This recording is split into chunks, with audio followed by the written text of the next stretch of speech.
Hello everybody and welcome to this week's episode of the Shadow of the Silvermane Dungeon Diving Edition, almost literally. So, last time a bunch of stuff happened that I will see in the recap section. After otherwise, dear viewers, the usual reminder, this episode is posted on Sir Thompshire's channel.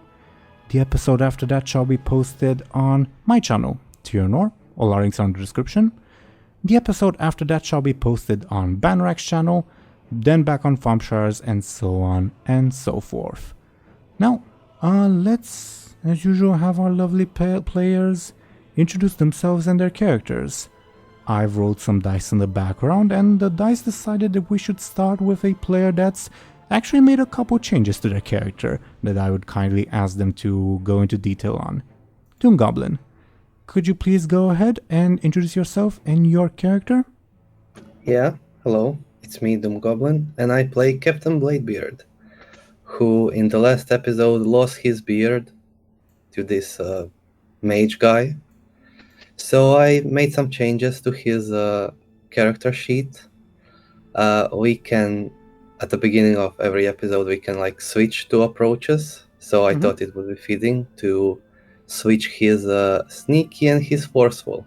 So now his forceful is 8, and it's his biggest stat because he's very, very angry. That doesn't necessarily mean that he's stronger physically than someone who has less forceful. He's more forceful, more angry. Yeah, just for the viewers, real brief, forceful doesn't necessarily mean, like DoomGoblin said, physical strength. It can also be like force of character, intimidation, resilience, stamina, lots of things. Yeah, like clever doesn't mean that your character is intelligence, but in Bladebeard's case, it means what it is. His clever is 0, he's an idiot. So I also changed his stunt, one of his stunts. He used to have a smooth criminal that helped me when I sneakily steal stuff. But now I have Dwarven Rage. I get +2 when I forcefully attack someone who has damaged or insulted my beard. Very much so. Did anyone else hear like a little bit of artifacting on DoomGoblin's microphone, or was that just me? Could you see something, DoomGoblin? Is it fine now? La la la. Testing, I think it's testing. fine. I think it's fine. Never mind. It sounds okay. Yeah, must have been just me. Sorry about that. But yeah. I don't know how long will I keep this change. Maybe just one episode or maybe more. We'll see. We will see. Thank you very much, DoomGoblin. Next, we would have the owner of the channel you all are watching this on, Sir Thompshire. It's weird how I'm having trouble pronouncing your name now, but yeah, go ahead please and introduce your character if you'd like. Well, as always, I'll be playing Benjamin Aaran. I keep adding new titles every week, but I guess I'll skip that part today. And I'll just say I feel a bit underprepared compared to Bladebeard, who's had some very major changes to just beat up this guy completely to the ground. But that's just life. You can't always prepare and whatnot. I don't know. Yeah. Let's hope Bladebeard doesn't actually murder this guy, because it's kind of nice. Hair removal aside. Sure. We'll see. I'll just say I'm not attached to this guy living, I guess, as a person. We'll see what happens though. Thank you very much, Thompshire. Next, according to the dice, we would have Zelris, who almost had her character's mouth disappear because of this guy that their guys are currently fighting. So, Zelris, could you please go ahead and introduce yourself and your character?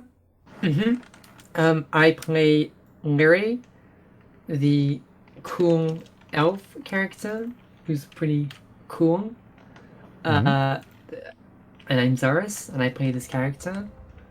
And we are in a dungeon right now, and that's all I gotta say. No changes made here. Yep. Indeed. Thank you very much, Zelris.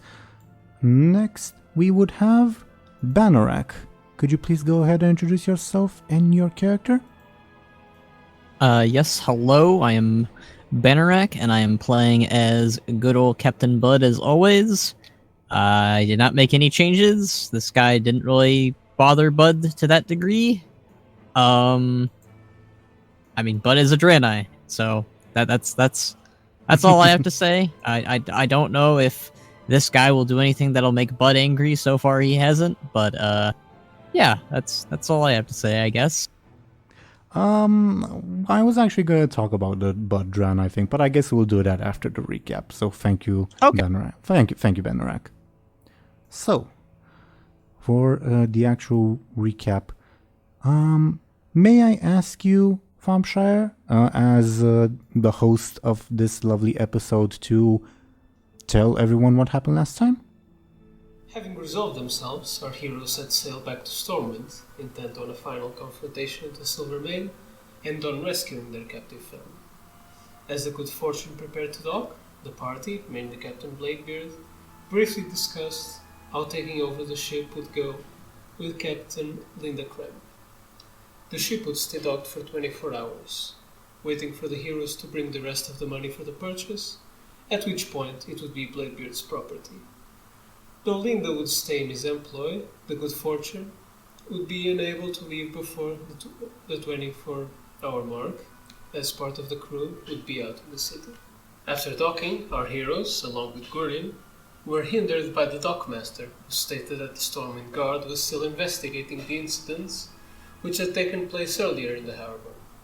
Lyri Embersorrow decided to sneak on ahead, but was unfortunately noticed by the authorities, including the Silvermane mage, who had fought our party earlier. As the alarm was sounded throughout the city, the rest of the party managed to bribe their way past the dockmaster and entered the underground tunnels.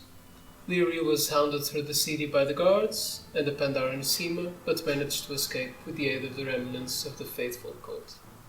Meanwhile, the rest of the group passed through the undergrounds, and eventually, though they noticed increasing signs of violence between the undead, the cultist remnants, and the various vagrants. Reuniting outside the city gates, our heroes reached their destination, an inconspicuous farmhouse with a vast underground dungeon, presumed to be the headquarters of the Silvermane. Using the keys they had obtained earlier from Clovis, the party entered the compound and encountered the first enemy, an insane, mischievous mage with reality-altering abilities, calling himself Argentum Yuga.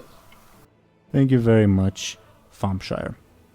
So, before we start this encounter, like I usually do like a little description and all that, but even before that, two things I wanted to sort of resolve, specifically regarding Buhd's Draenei disguise.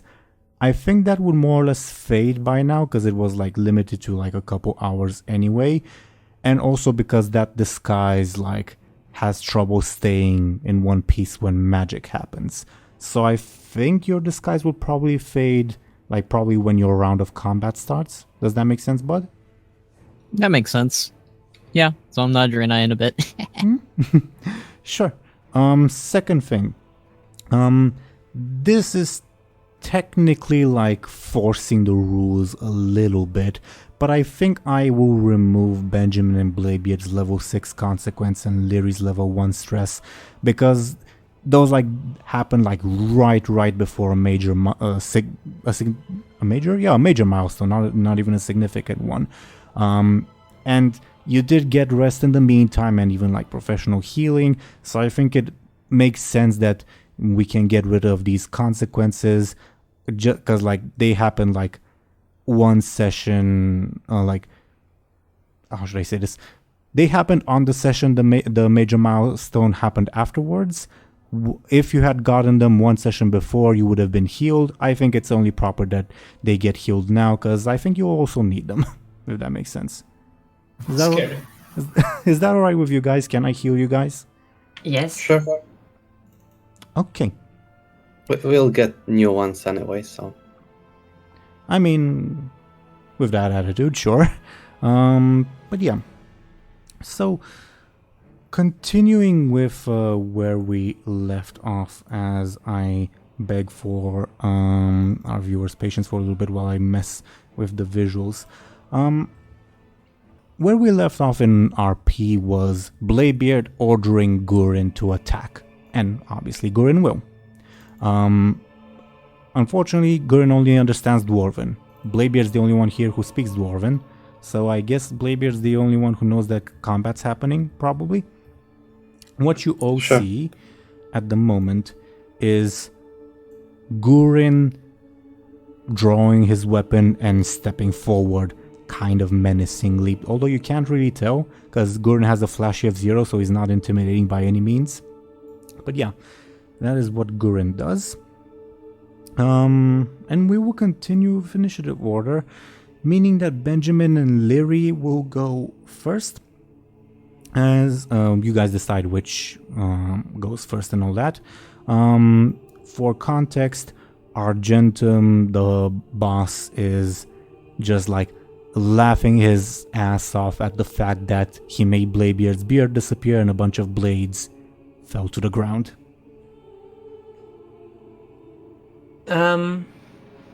I think Lyri would just, I guess, hide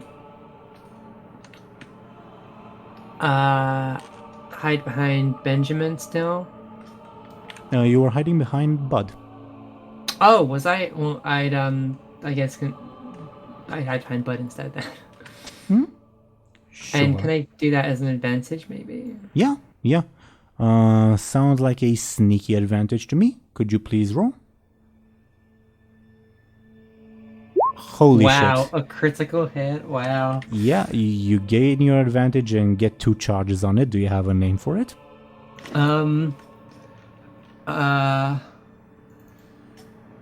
I don't. I guess hidden behind an ogre. Sure. Maybe we could call it out of sight, just because, like, if Buhd moves, that advantage will become kind of redundant. Right. Yeah. You're right. Out of sight's better. Okay. I think almost like we have the same thing that happened last session. Lyri sort of vanishes. Like, unless you're paying direct attention to her, you guys don't really know where she is. It's Benjamin's turn. Benjamin, you are currently bald. As this guy's just laughing his ass off at Bladebeard, and he will say, oh, "This is so much fun. Oh, I don't ever want to wake up." This is very funny and all, but can I have my hair back, please? Oh, sure. He waves his hand at you. I don't think... Should we treat this as like an attack he'll make on his turn? He's not be doing something hostile. I'm sorry, what? He'd like to restore your hair. This is not a hostile act. Would you like to treat it as such, so he'll like make it an attack on his turn, or should we just do it as an RP thing? No, yeah, RP. Okay. He waves his hand at you, and you have a Bladebeard's beard and a mohawk. Oh no. Pranked you. Well, can you prank a figment of your imagination? Something for Mr. Hendrick to ponder, I guess. Sometimes I prank my imaginations. I don't know what that means. You're a fun one. You just said it. I suppose I did. Now, what should we do next? Oh, maybe I'll remove your leg. I think that sounds fun.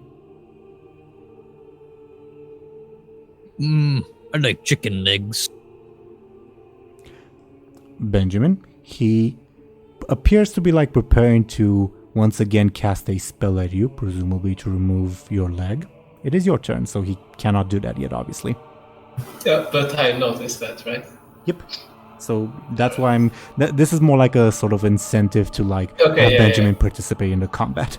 I guess I'll try to create an advantage by kind of trying to put myself behind some sort of surface, I guess. It is like a inn's dining room, I guess, for lack of a better term. Well, maybe behind the bar or something? Yeah. I'm saying that you can, definitely. I guess the bar could be near the entrance. Sounds like also a sneaky advantage. What do you think? I was thinking like quick, as in I get there fast. Oh, so we okay. can Yeah. cast- That makes sense to me. Can I get a quick from you, please?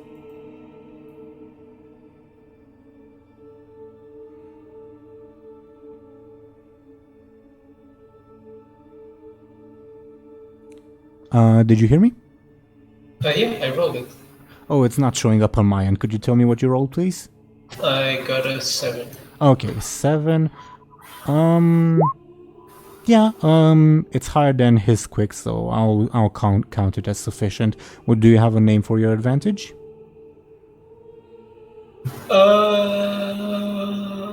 Not really. Sure. Quick defense. Oh, behind bars. Behind bars. Sure, that's an interesting one. Behind bars it will be.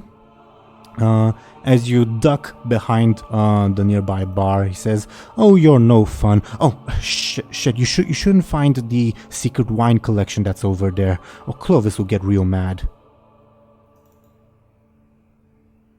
Wine? And what did you say, DoomGoblin?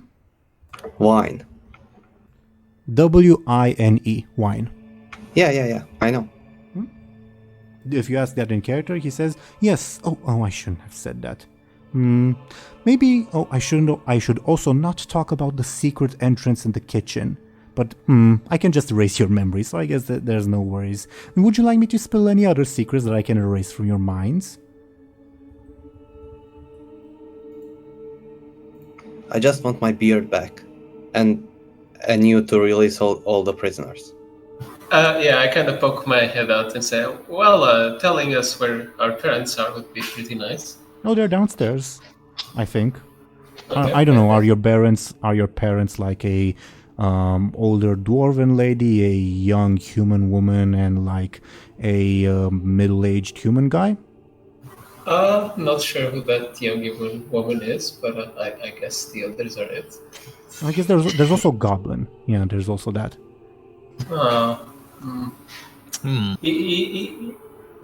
Okay. I have a bad feeling about that, but okay.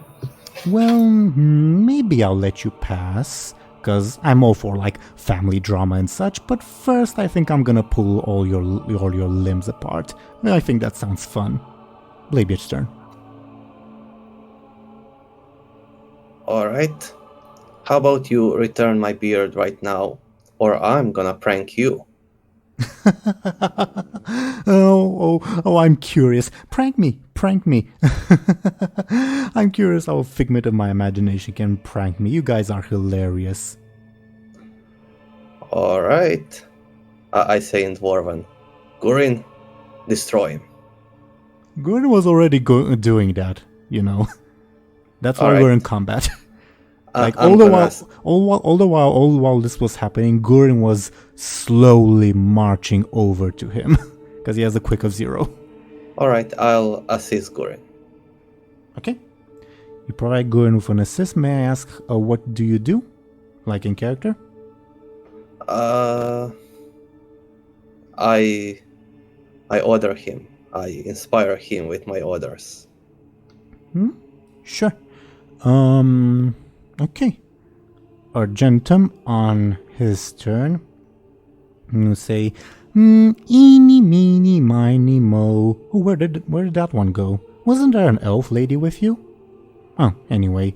Then if not her, I guess I will do it to you. Buhd, how do you resist him pulling your left arm off with magic? Trying to anyway. I guess Buhd would try to throw something at him to like distract him or something, like in the room, like a chair or something. Yeah, that that sounds like a flashy defense, the way you're wording it. Okay. Is that okay? If that's what you want to go for, that's what you want to go for. Oh god. Oh my golly.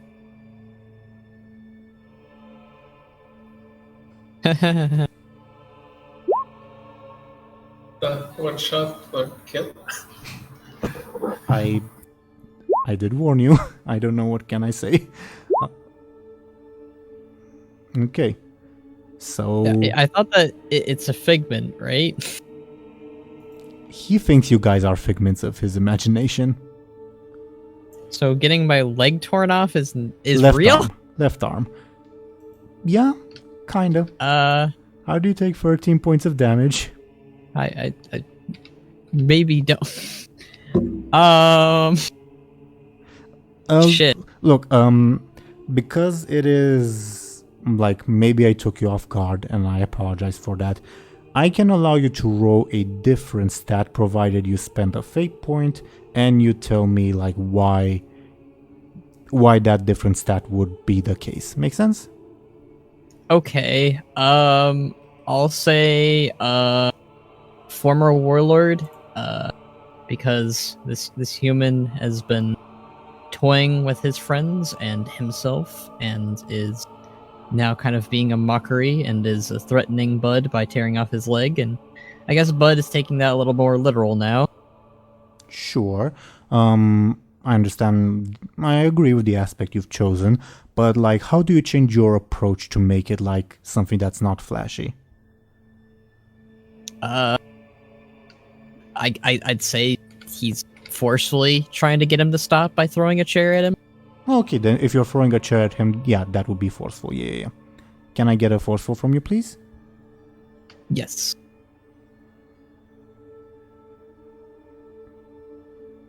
Better. So that's still 7 points of damage. How would you take it? Also above board, Zelris, you still have your birthday inspiration whenever you need it. Mm-hmm. And also, I forgot to remove your stress that I will right now. Go ahead, Banarak. I guess I will also invoke Friend Till the End as an aspect, because this guy has been toying with his friends and taking things away, like especially Bladebeard's beard. He knows how precious that beard is for Bladebeard. It's one of the things Buhd never ever would touch as respect. Sure.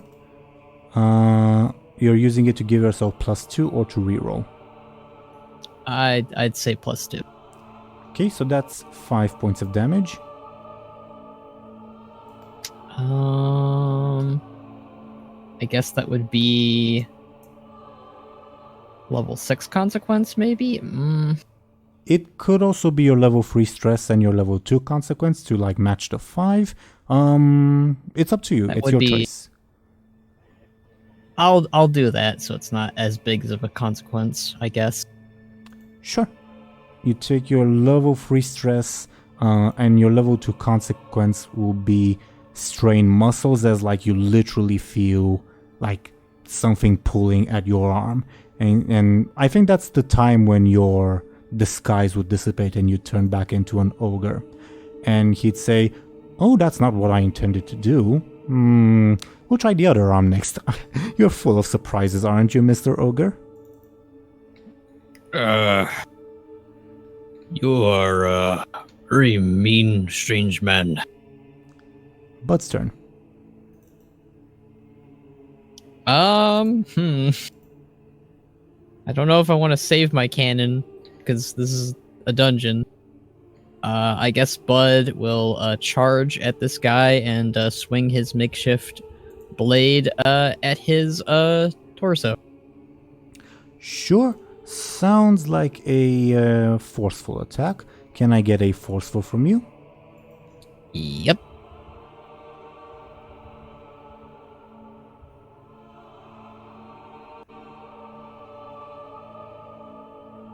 He tries to like dodge out of the way as if expecting that he'll like move at the speed of light, but you're just barreling forward. You probably like trample Gurin in your legs because you almost got like a critical hit, And how do you beat the crap out of him with 4 damage? I'd say he guts him and throws him really far on the ground. Okay. Yeah, I think that's a level 4 consequence, as like you gut him and like throw him real far on the ground. He says, oh, this isn't supposed to hurt as much. Holy, I'm gonna make you suffer for that, little figment. You can try, but you gonna hurt real bad from other friends too. Especially Bladebeard. You stole his beard. That big mistake, buddy. Which one is that? Because I stole 2 people's beards. Dwarf. The dwarf with the hat. Above board, Banarak, do you have a name for the level 4 consequence? I titled it like interim thrown aside, but you technically name it. I think thrown aside works just fine. I was just gonna say like gutted by an ogre or something, but yeah, thrown aside worked. Okay. Now it shall be Gurin's turn.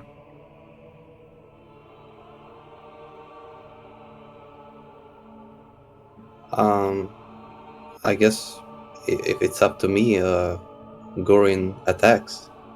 Mm-hmm. He tries to crush this guy with his hammer. May I roll Gurin's forceful? May you roll, rather. Oh, yeah, sure, I'll do it.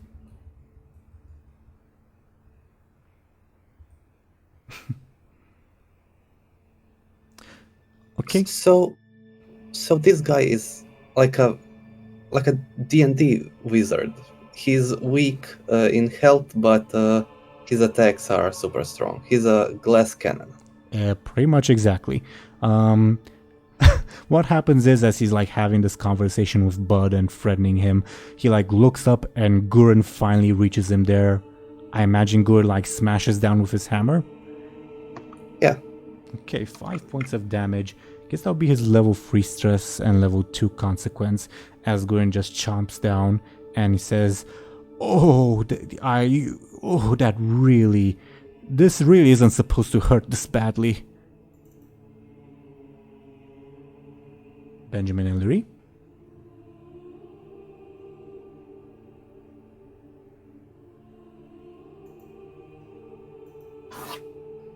Yeah. Can you? I'll call up. I think is it just for me that Thompshire? No, Thompshire's cutting out. Is it It's cutting okay out. now? Is it okay now? It's okay now, but it wasn't. no. Yeah, now it is. But yeah. Okay.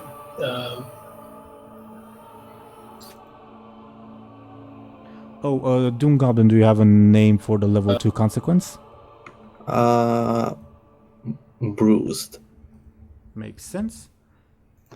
That's like level 2 is something weak, Yeah. right? Yeah. All right. Yeah. He's bruised from being hit by a huge warhammer. Mm-hmm. Thompshire, can you try speaking? Sure. I was gonna say, He's bad again. Benjamin calls up to Buhd and say, "Hey, Buhd, pass me the." Oh. It's bizarre. Give me Like a sec. it's bizarre because like you're cutting out, and then like 5 seconds later, what you were saying like comes through the feed, so it's like weirdly delayed, something like that. Is it better? At the moment. Okay. Then I'll call out to Buhd and say, "Hey, Buhd, pass me the orb." Oh, okay. You go, friend. And Buhd will toss the orb back to Benjamin. Do I need to roll to catch it, or do I just? I guess since Buhd is a little far away, we can roll, but I won't like take away from your action if you like have to go retrieve it or whatever. Make sense? Sure. So this is more like for flavor's sake. So can I guess both of you roll me carefuls?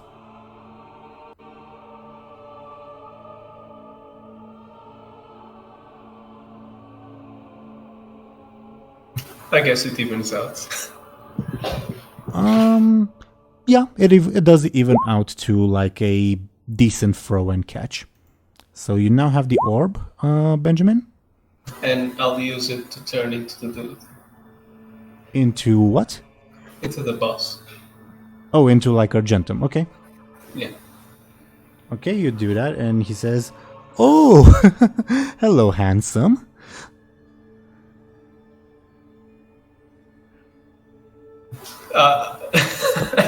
Okay. I don't even know where I'm going with this, but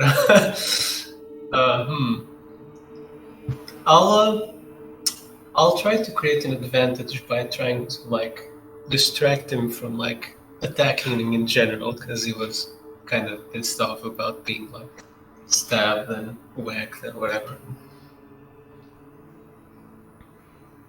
So you're basically distracting him, if I got that right, or Yeah, essentially. Yeah.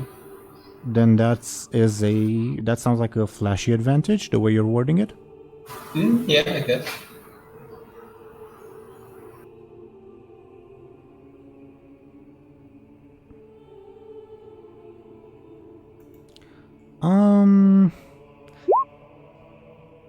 I don't think that's quite sufficient. I'm sorry, Thompshire. Oh, well. I try. But he's convinced that that is him, sort of, and he says, all right, me, help me deal with these ruffians. Kill that one," points at Bladebeard. And I'll just say, who's to say they are ruffians? Huh? Well, he coughs up blood. Well, it really isn't supposed to hurt this much. What's going on? Well, they're mean. Well, weren't you mean to them first? No, this is my house. They're trespassing. Well, you seemed quite welcoming. Yeah, because I'm a good host. Doesn't mean I'm not gonna torture them. I don't know if that's a very good mindset, you know? He seems to ponder this, but above board, because you failed, it will not distract him sufficiently.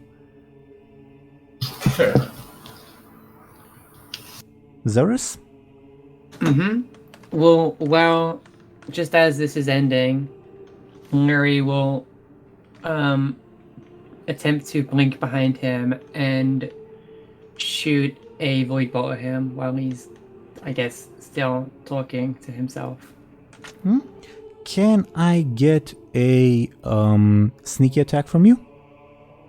Does my thing count? This doesn't know where I am. I guess it would, sure.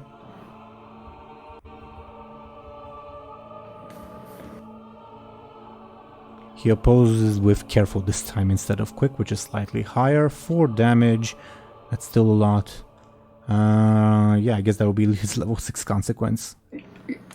Can I use my 2 outer sights, since I won't have them anymore after this? Sure. 61. Okay. Do you want to describe how you killed this guy? Oh no! Or you're the victor. You can choose if you kill him or not. No, I kill him because I want to give Bladebeard's beard back. Lyri will, I guess, teleport behind him enough and shoot a void bolt at the back of his head. Oh, where did you? Ah! You shoot it at the back of his head, and he. I genuinely don't know how like shadow damage is reflected like on the body. I know it's supposed to feel like coldness, but I don't know like the damage, how the damage itself looks. I guess that area of the body looks more pale. But you hit him with that. He is thrown forward, and he falls on his face, dead. Well, that was easy. You could have given me a warning. What if you hit me instead? Well, I think you would be more wise to worry about him than Lyri points at Gurion. Well, whatever. And I turn back into regular Benjamin.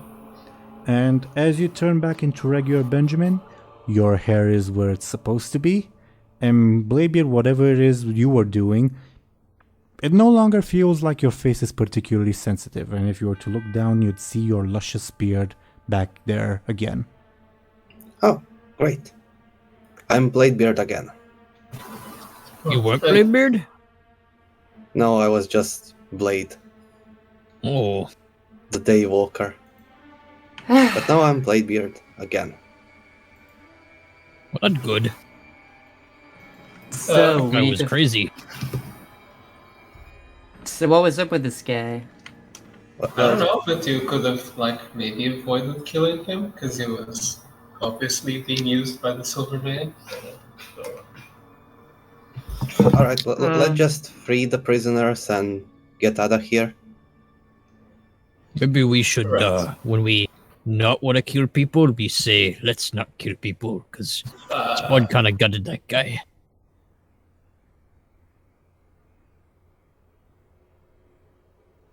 You know what? Whatever. Let's just keep moving to the totally not secret entrance in the kitchen or whatever. But don't you want to look for some clues, Benjamin? I don't think they leave clues on the. Oh, maybe he has something on him, like the other people.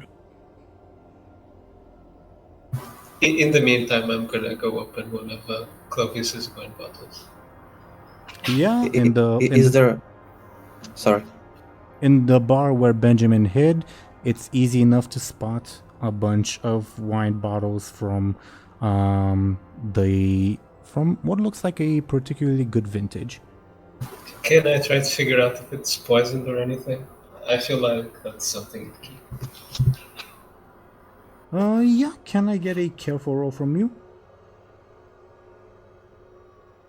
Benjamin rolled a 5, just because the viewers can't see the roll at the moment.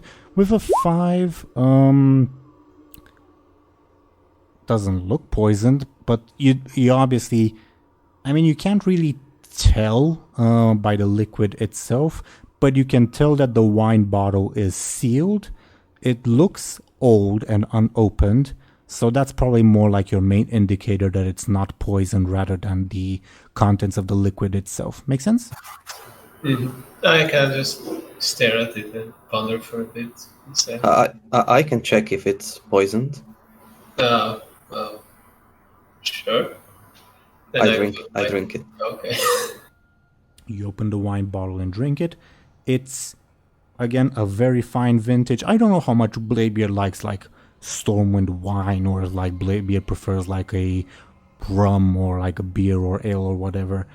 So it entirely depends on you, DoomGoblin, to tell me if Bladebeard enjoys it or not, but it is a fine vintage. Sure, he likes wine. Is there still any food on his table? No food. Oh, you mean the feast table? Yeah. That unfortunately also vanishes with, your beard reappearing. Your daggers are still on the floor, by the way.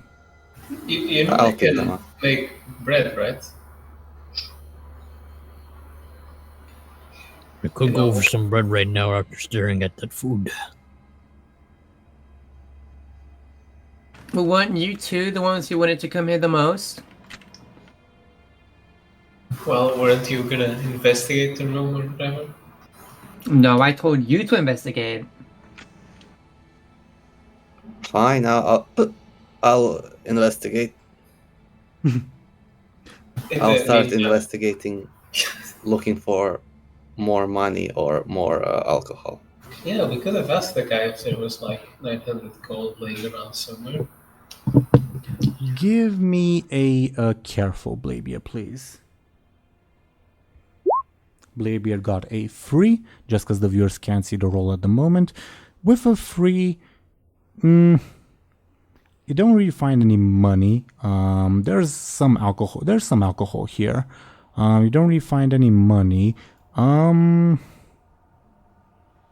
Yeah, not much else I can tell you specifically, Bladebeard. Maybe if someone else were to roll careful. I'm gonna tell Gurin to trash the room. Just start breaking stuff left and right. And Gurin starts doing just that, in probably randomly. Maybe not make noise to call the guards or something. Do you think that there's anyone else in this house? Yeah. Where are they? In the secret passage in the kitchen, probably. Well, I'm trying to find it. You were looking for that. I thought you were looking for like loot above board. Yeah, I'll go look for the door. And No, I wasn't really looking for it, but Gorin is trash in the room. Okay. So, do you look for the quote-unquote secret passage, Benjamin? Thompshire? Uh-oh.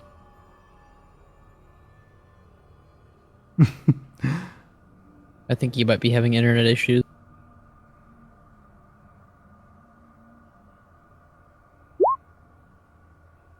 He said sec. Okay. Yeah. He said sec.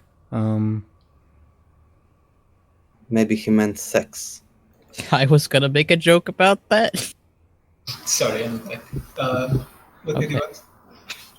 We did not hear you reply if you did. Oh, I was just gonna say that I was gonna search the kitchen while Bladebeard was having his fun. I'd bottle. I'd pick one of the bottles and put it in my bag. Okay. If you're going to search the kitchen, may I get a careful from you, please? I assume my stunts would apply here. It would, yes. Yeah, then it's a 5. In the kitchen, how should I say this? The kitchen is very, very unused. With your like careful, plenty of like cooking utensils and stuff like that here. And there's like remnants of like supplies, but it's clear that it's very unused. But as you look around, you do see a hatch door that leads presumably to a basement. I guess they do a lot of takeout. And I try to open the hatch. You can open the hatch, and the hatch is big enough for like Buhd to fit above board, so no worries about that. The hatch leads to the underground. There's no like light that you can see, so yeah, you probably have to like light a torch or something. I guess I'll make a little fireball in my hand and try to peek inside without entering. You peek inside. It looks like an underground, like it's far bigger than like a basement should be. It looks like carved from like the rock, but also there's like some support beams. Some things look like they're more I don't know, more artificial tunnels, if that makes sense. I don't know how to word it. Like an artificial room instead of just like carving out of the rock. But yeah, there's not much you can tell from where you are at the moment. So from what I can tell, it's kind of same as the tunnels in Stormwind. The tunnels in Stormwind were more entirely artificial. This is more low budget, if that makes sense. Okay, gotcha. Then I guess I'll poke my head out and call out to the others. I've got this. Sir. Are you still in your disguise? No. I mentioned that after the guy died, I took it off. Oh, but that could have been useful. You know, we could have pretended that you defeated us and we are the prisoners. I have a feeling it's not very welcome down there. Just a feeling. So are we going down there, or? Well, I see no other way to go. All right. Alrighty then, let's get to work. Alright, Gorin first. Why Gurin? I don't know, he has the shield. He's the tank. The what? I don't know, his life matters the least. He's the oldest guy here. Okay. He has the least to live for. Okay, we get it. Yeah. Jeez. He is least likely to get killed. Shut up, Bladebeard. I'm gonna hit you. Would feel bad for Gorin. Nah, he's gonna be fine. He's made of stone. I thought he was made of flesh like you. He's made of stone hard flesh. Oh, Alright, let's go. Okay. Do you all head underground? Yeah. Yes. Yep. Okay. You begin to head underground, and you'd have to like make your way through like a little bit of like tunnels for like a minute at most. Let me do like let me know how like you're proceeding, like sneakily, are you like chatting among yourselves? What's up with you guys? Lyri's, I guess, sticking to the back and being quiet just in case they run into anything. She can hide. Sure. Give me just a second while I adjust things on screen. Sorry, dear viewers, I'm gonna hide your view for just a little bit. You guys keep you guys can keep talking, by the way. No worries about that.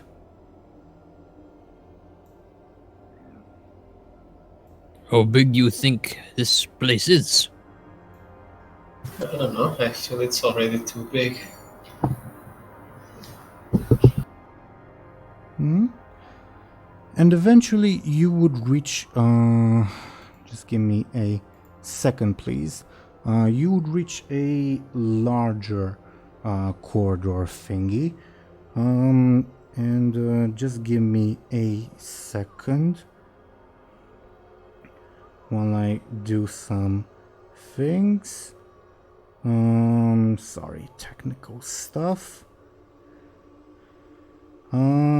Yeah, and you would see someone in this whatchamacallit dungeon, and would that person care to introduce themselves if they're on the call?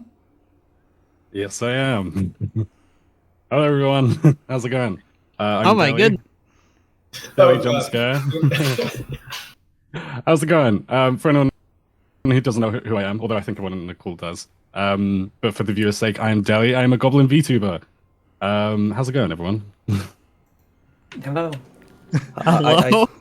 I think you're in the wrong D&D game. Yeah, I turned the wrong corner. Does anyone know where Rimlen is? I I'm don't a know. little bit lost. Yeah. Yeah. So, Good go ahead, Dely, go ahead. I was gonna say, good job on getting the first boss down. Yeah. Happy surprise, everybody. This is Zelris. You mentioned before we started the session. Oh, we are really hurrying these things along. Yeah, this is why. Wow. Okay. So hello, Dely.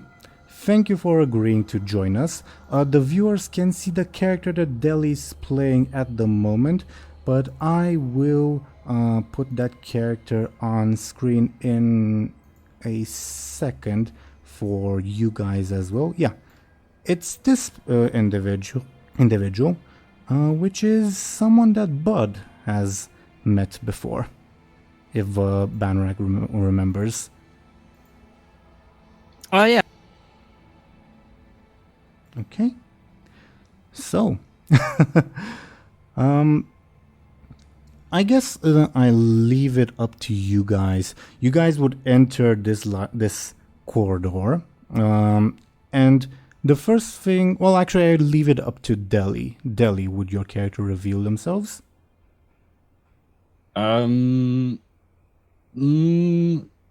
They'd probably be in the room, but they wouldn't like. Yeah, actually, maybe they would. Is Buhd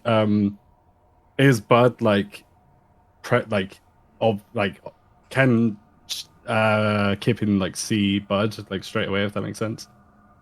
For example. Well, it depends. Buhd, where are you in the marching order? I'd say he'd probably be after Aaran, just as typical.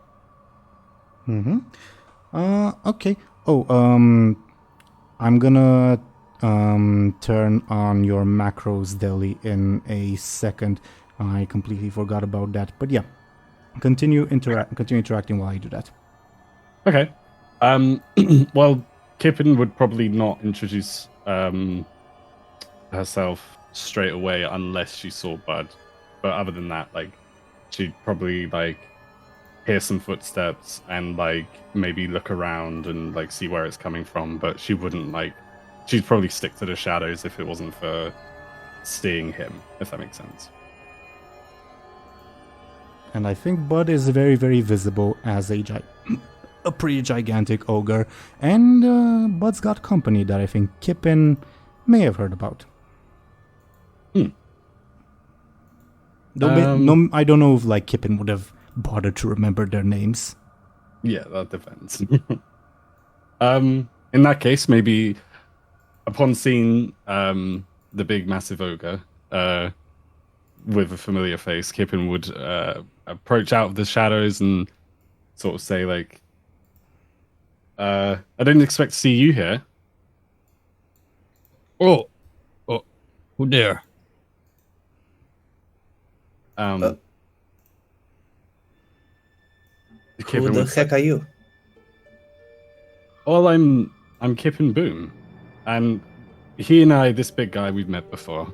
He didn't mention you guys, unless maybe he did. I can't remember. Oh, they are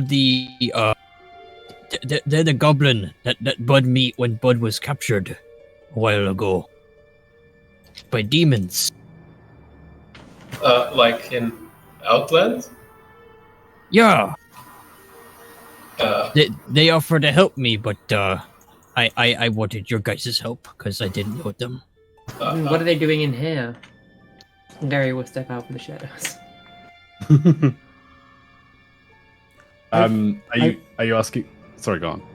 I was just going to say for context, it looks like there are some dungeon cells behind Kippin, if that makes sense. Well, not behind. I guess behind and a little bit to like the sides, if that makes sense. That makes sense. Zelris, is that in character, by the way, or are you asking that just above board? In character. Okay. Kippin would say, like, well, I mean, I'm between jobs at the moment, and this is just where I happen to be. What are you guys doing here? It's not that easy to come here from the Netherstorm. Well, I was outposted there, of course, a while ago, and it wasn't easy getting back here, but a day is a funny term for a while ago. Was it a Well- day? It's probably been like a day and a half now. yeah. Well, a day, a week, it doesn't really matter. I'm here now. But you didn't answer my question. What are you doing here?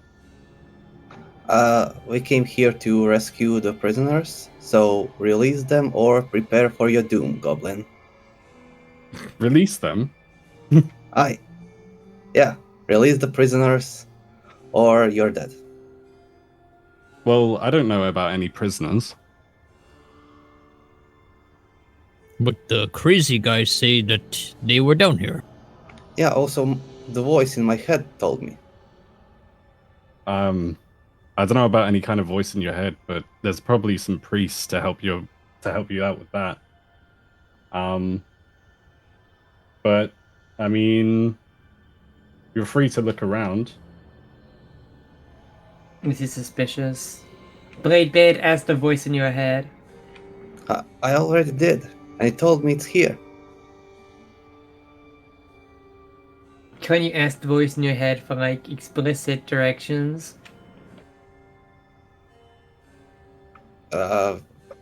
I could, but why? We know that they are here. A goblin is obviously lying. Well, believe me or don't believe me, but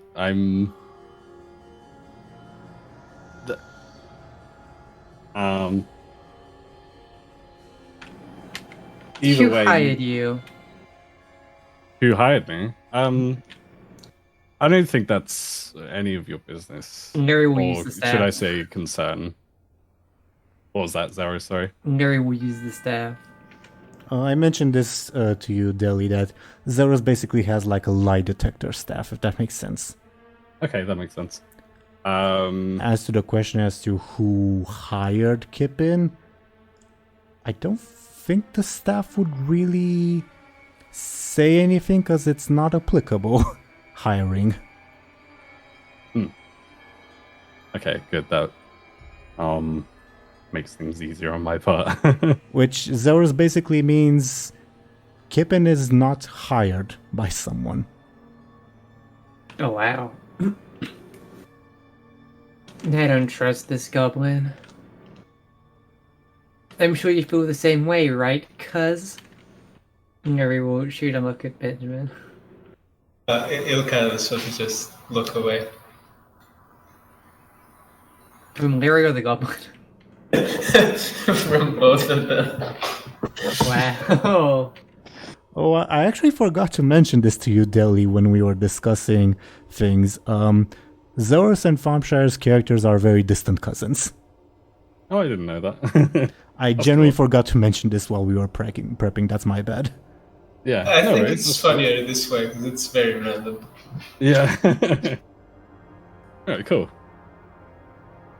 I think maybe Kippin would say like, I don't know if you've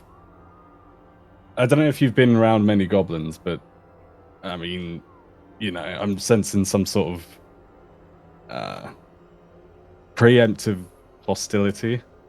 Oh, look, just why the hell are you like in a Silvermane like headquarters? I don't know what this place is. It's look, it's a long.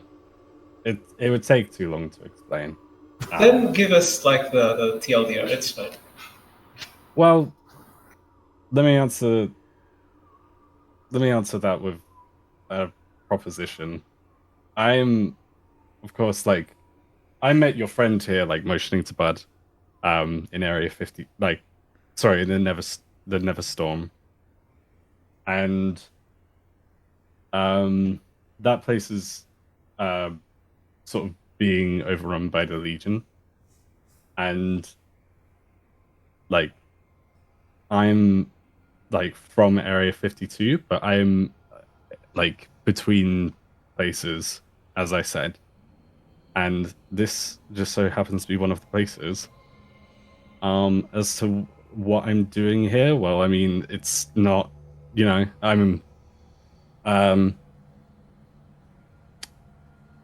I'm pretty good in, like, as far as, like, keeping to the shadows, and there's got to be some good loot here. Okay, you just said a whole lot of nothing. Yeah. By the way, above board, both Dely and I are pretty nervous because of this surprise. Cut them some slack if they like slip up on a word or something. Oh no, I'm saying this in character. So Kippin would like reiterate.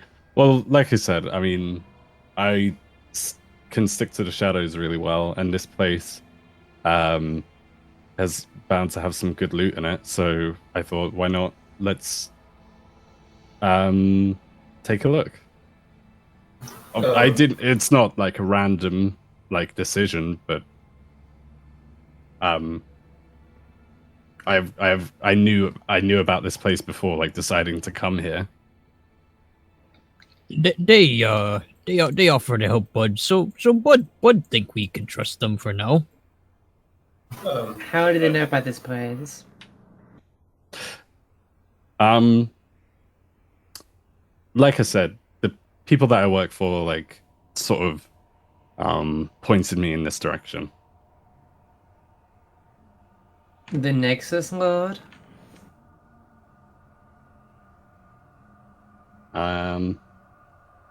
Yeah. Yeah. Sorry, Dely, this is my bad for not informing you of like everything. The Nexus Lord is the leader of the Void Ethereals, Right, sure. which the party has had negative contacts with. Yeah. So they're not friends. This is my bad for not telling you beforehand. In that case, when like Kippin says yeah, like they sort of mean it like, yeah, sure, like believe what you want, like Nexus Lord, whatever, like, but like kind of meaning like, kind of implying that of course that's not who that like. Does that make sense? Yeah. Alright, tell him that his cards are crap. Aren't you supposed to return them to him or something? Or did you not N- mention that to me? No. He needs to give me back my money or whatever I bought them with, I don't remember. Because they Ogres? are crap. You bought them with the ogres? No, I guess, but no. He thought that I bought them with the ogres, but I didn't. He just gave them for free, and I want my money back. Kippin, you will not know what they're talking about. Yeah, I really don't know what they're talking about. Well, um, well, Benjamin, the goblin said yes, so that means they gotta know something, right? I don't know. If it Do- were up to me, we like stick this goblin into a crate or something. We go get what we came for, and then they could go about their Would lives or they help something. us out? Do the What do you nemesis help, on it. Look, they have a skull mask. That's gotta be like a red flag, right? But they they help out Buhd, or try to help out Buhd. Buhd gets along well with goblins. I'm gonna try to discover one of their aspects. Okay. If that's an option. Yeah, let me take a look at Kippin's character sheet. Dely, do you agree that I think DoomGoblin, like on the first meeting, like and all that, I think DoomGoblin would only be able to discover maybe the fifth aspect, maybe? What do you think? yeah, I think that would be good. And I guess we should roll Bladebeard's careful versus Kippin sneaky. Yes. Okay. Yeah, that makes sense. Okay. And can you guys please roll? 2. Close. Yeah, you're not quite sure of enough information. You don't have enough information to like make an informed decision, I guess, about this guy's aspects, this person's aspects. Make sense? Alright. So are we fighting? Or what? That doesn't seem like much. We should just ignore them. Alright. I think we could have a new friend. Sure. You just do whatever, but I don't mind. Do you wanna be a pirate?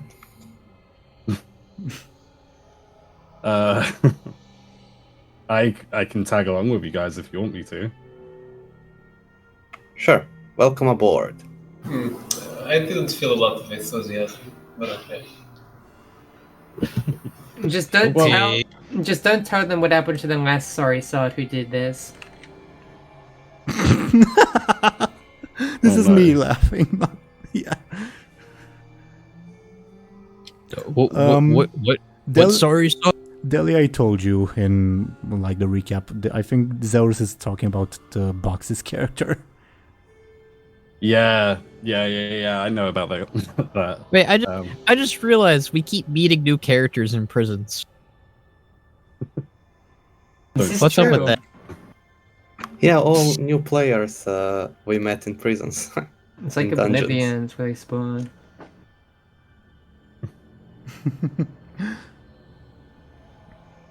Well, what do you guys do? Lyri just ignores them and carries on walking. Yeah, same. Where did you mention that those cells were? Are you asking me? Yeah. Oh, they're just like if you continue down this like corridor, they're just like couple meters ahead. Okay. Okay, I Dely? Yeah. Dely? No, it's all good. Don't worry for now. Okay. Yeah. So you guys would continue on, I'm guessing. Feel free to like interrupt me if not. But yeah, you'd eventually reach a dungeon cell. Again carved into like the underground. And inside this cell are 3 people that I'm gonna put on screen in just a second once I find them. There is oh god. Okay, sorry, technical issues. There is Benjamin's father. There is there she is. Bladebeard's mother. Benjamin's father looks relieved. Bladebeard's mother just looks very, very irate. And there is one other person who is hiding in a corner of the cell that I will also put on screen in a little bit once I find them. There they are. It is this person that I hope you'll be able to see. Oh, I knew it. That was my guess when you said a young human woman. Yeah, she's currently like, she seems terrified when she sees you guys approach and like looks down, clearly not intent on talking to you guys. Who ended up with the keys last time? You, I think. You had Oh, them. okay. Then I'll try to open the cell. If you try to open the cell, I think Kippin would like go like, whoa! What do you think you're doing? I'm saving my dad and Bladebeard's mom and that lady I'm not very fond of. Your father Benjamin would say, Ben, just get us out of here, please. And Bladebeard's mother would say to Bladebeard, Moby, get me the fuck out of here before I beat the crap out of you. Sure, yeah, I'm trying to. Be patient. Dely, I'm going to send you a DM about something, okay? Okay. Look, it's Papa. By the way, Bladebeard, should we check the goblin's forearms or something? Huh? Why would you check his... You know, the listening devices. Oh. Sure. What are we checking for? Sorry. Do you have any tattoos that glow? This is something I did not inform Dely about. Dely, the Silvermane use like these glowing tattoos on people's arms as like listening devices. Oh, okay. Yeah. No, I don't think I'd have that. Pro it. Listen, I'm not gonna strip off for you, and then like Kippin would like reveal her arms or their arms, and like they would be like bare. There wouldn't be any. They'd be like scratches and scars and stuff, but there wouldn't be any tattoos. See, they not a tattoo again. Not good. Okay, then I'll keep trying to. I mean, the tattoos could be somewhere else. Don't Could you be on have her legs. tattoos, Bladebeard? Don't touch what you can't afford, okay? Bud has tattoos. Very fancy. All my tattoos got wiped off. How? Were they not real? No? Are you crazy? What if I get bored of them? Bladebeard, Moby, I told you to get me the fuck out of here. Why are you wasting your time? Alright. It's dumb. It's dumb. Oh, I haven't... but I stop on my tracks and try to figure out if there's anything magical, like about the door or whatever. Give me a careful, please.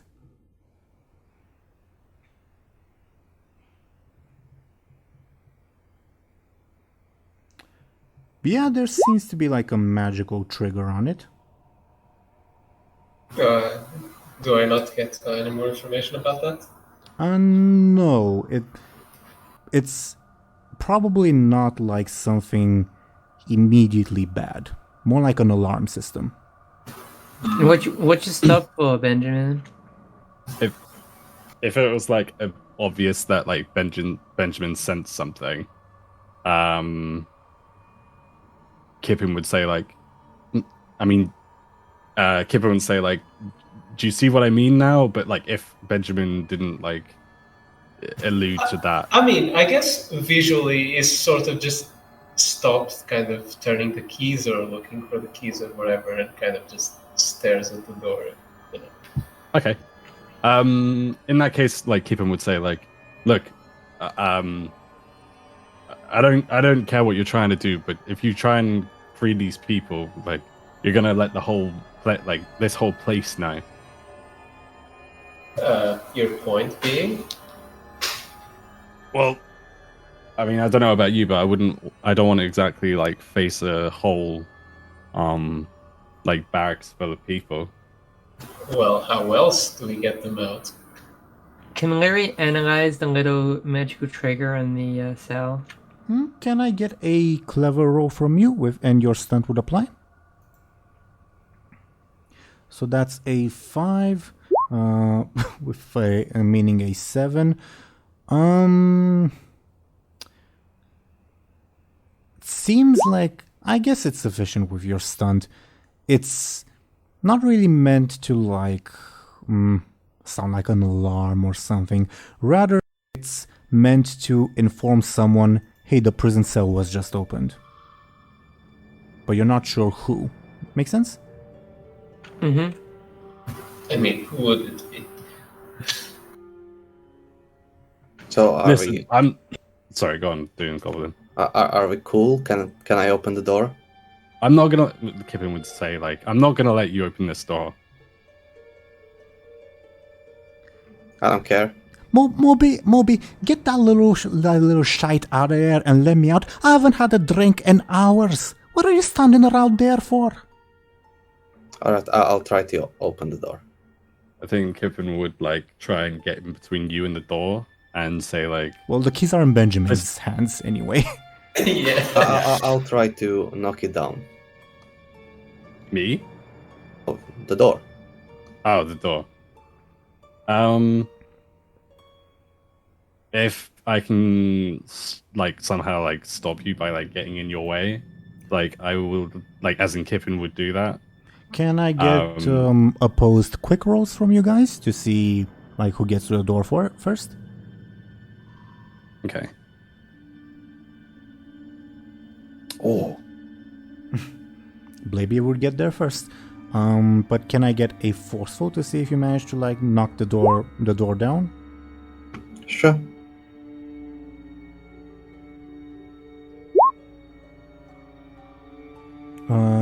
Let me know if you roll because it's not showing on mine. 9. I'm not saying no in German. I'm saying number 9. Sure.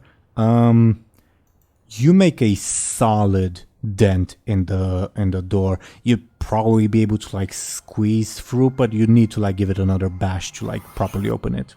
You know, I still have the keys, right? No time. Come on, Gurin. Finish the door off.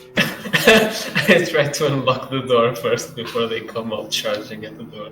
Are you sure that's a good idea, Benjamin? Maybe the keys will send off the magical trigger. Well, I think tearing it down will do the exact same.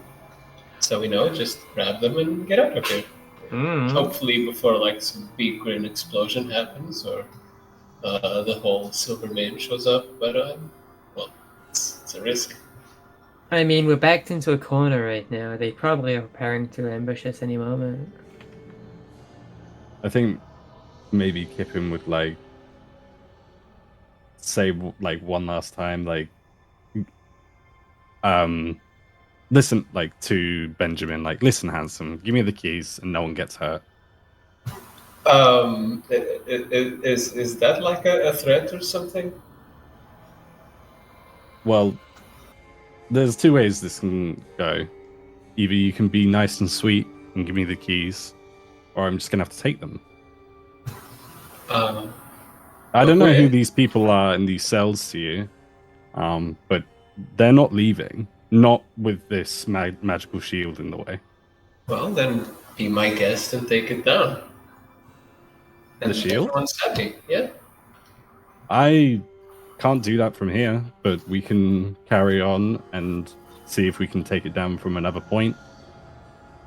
And why would you think that's the case? Why wouldn't it be the case?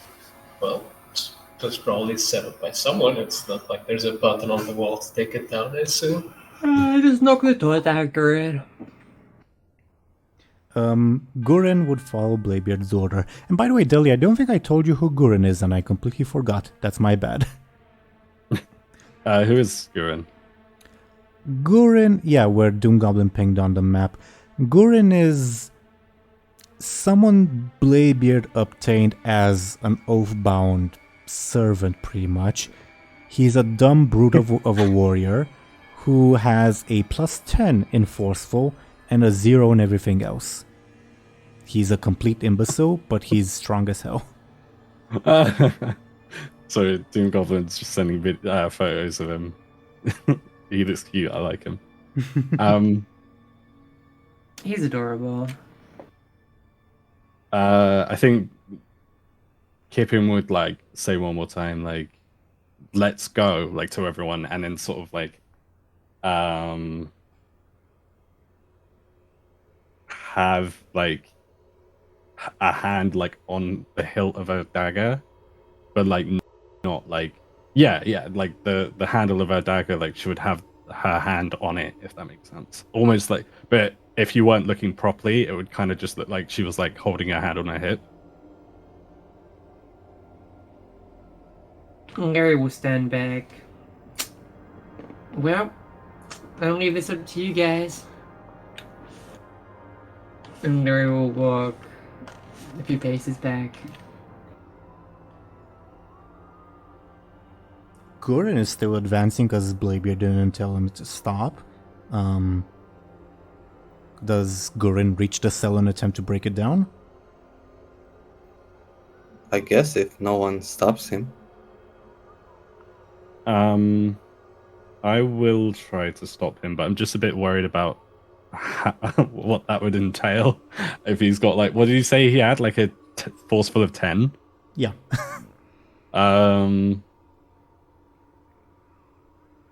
Let me see. Okay. I think maybe I almost said Moonin then. I mean, I think Kippin would probably say like to Bladebeard, like stop him. Nope. Okay. Not a very good argument. Yeah.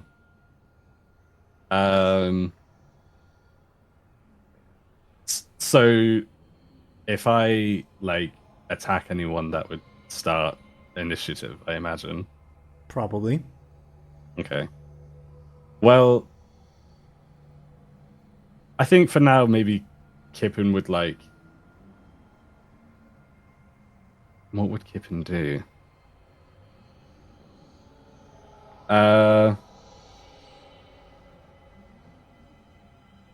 Could Kippin like try and? No, probably not. I think Kippin would like probably try and put like a dagger in the back of the dwarf's like shin, if that makes sense. So you're attacking Gurren? Okay. Yeah. Okay. Instant death. Well, He probably won't even notice it, to be honest. yeah, I don't think Gurren will notice, so I don't think Gurren can defend with his forceful. So, I mean, he's pretty beefy. Maybe he's just naturally muscled and toned. Yeah, can his defense be just he has very strong muscles? I guess it can be, but Dely, the way you're describing it sounds like a sneaky attack. What do you think?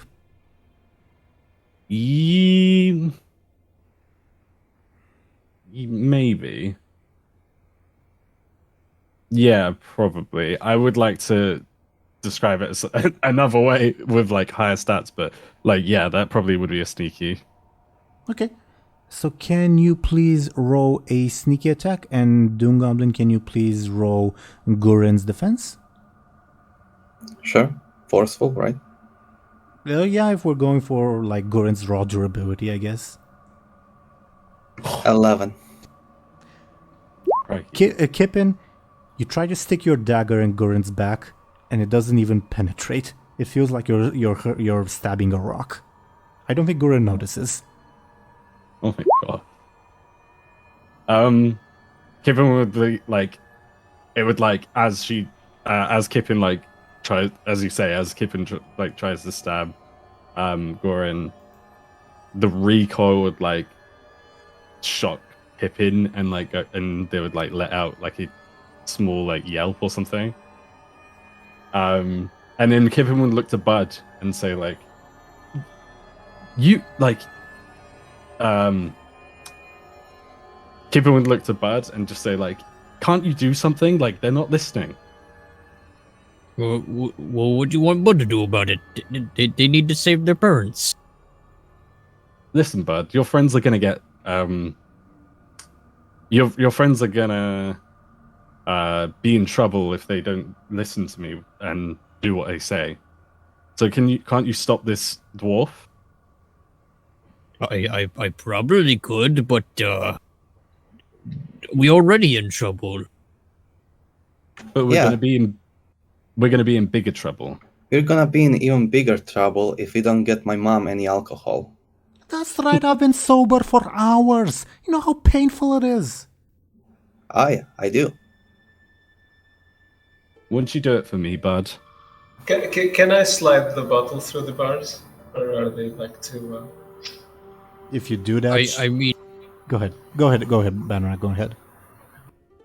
I mean, I don't know you too well, but I don't want you to, be sad, but, this is complicated. I would be really sad and like, Kippin would like put a dagger away and like maybe approach Buhd a little bit. Just before that, Thompshire, if you stick like a bottle of rum through the bars, like... No, it was the Clovis's wine. Wine, my bad. I said rum because I thought of Bladebeard, my bad. If you stick it, like, almost too quick for you to notice, Martha runs to the bars and snatches it and, like, probably, like, opens it with her teeth and starts chugging. Your mom is carrying Bladebeard. Alright, Mom, what do we say? Fuck you. That's what we fucking say in this household. Teeironor, we can't curse anymore, right? Oh, right, my bad. She's a bad one. Saw Dieu, that's what she says.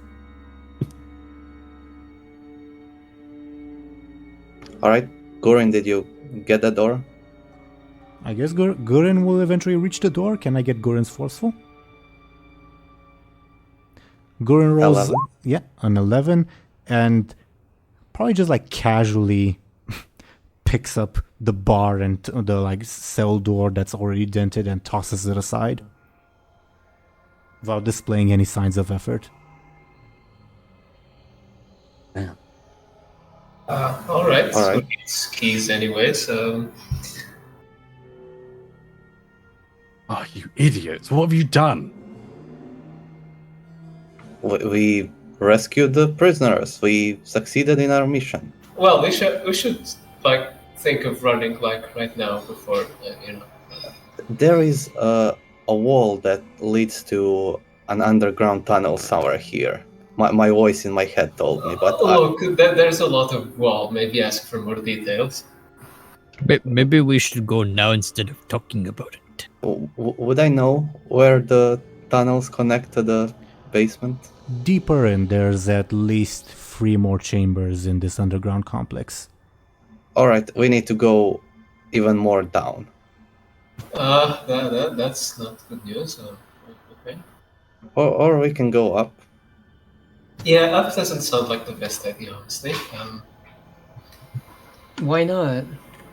Because that's the perfect place for them to be waiting for us. But once we're out into the outside world, won't we be safe from ambushes? Well, that is if they're not already waiting for us. They can't get away with daylight murder. I'm pretty sure they can, honestly. So, can we come out? Says your father, Benjamin. I'll go over to him and try to examine if there's anything spooky that they did to him.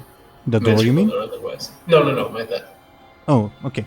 You walk up to your dad. All the while, like, Elswith in the cell, like, tries to, like, scooch away from you, and she's just like... When your father said, can we come out now, she's, like, shaking her head furiously, no. But she says nothing. She's clearly terrified of something. Alright, but I enter the cell and examine it, so that's what I meant. Yeah, I got it. Nothing happens when you enter the cell. If you examine your father, can I get a careful from you, please? That's not correct. Would I get any information if I use the fate point? Sure, I can give you information if you use a fate point.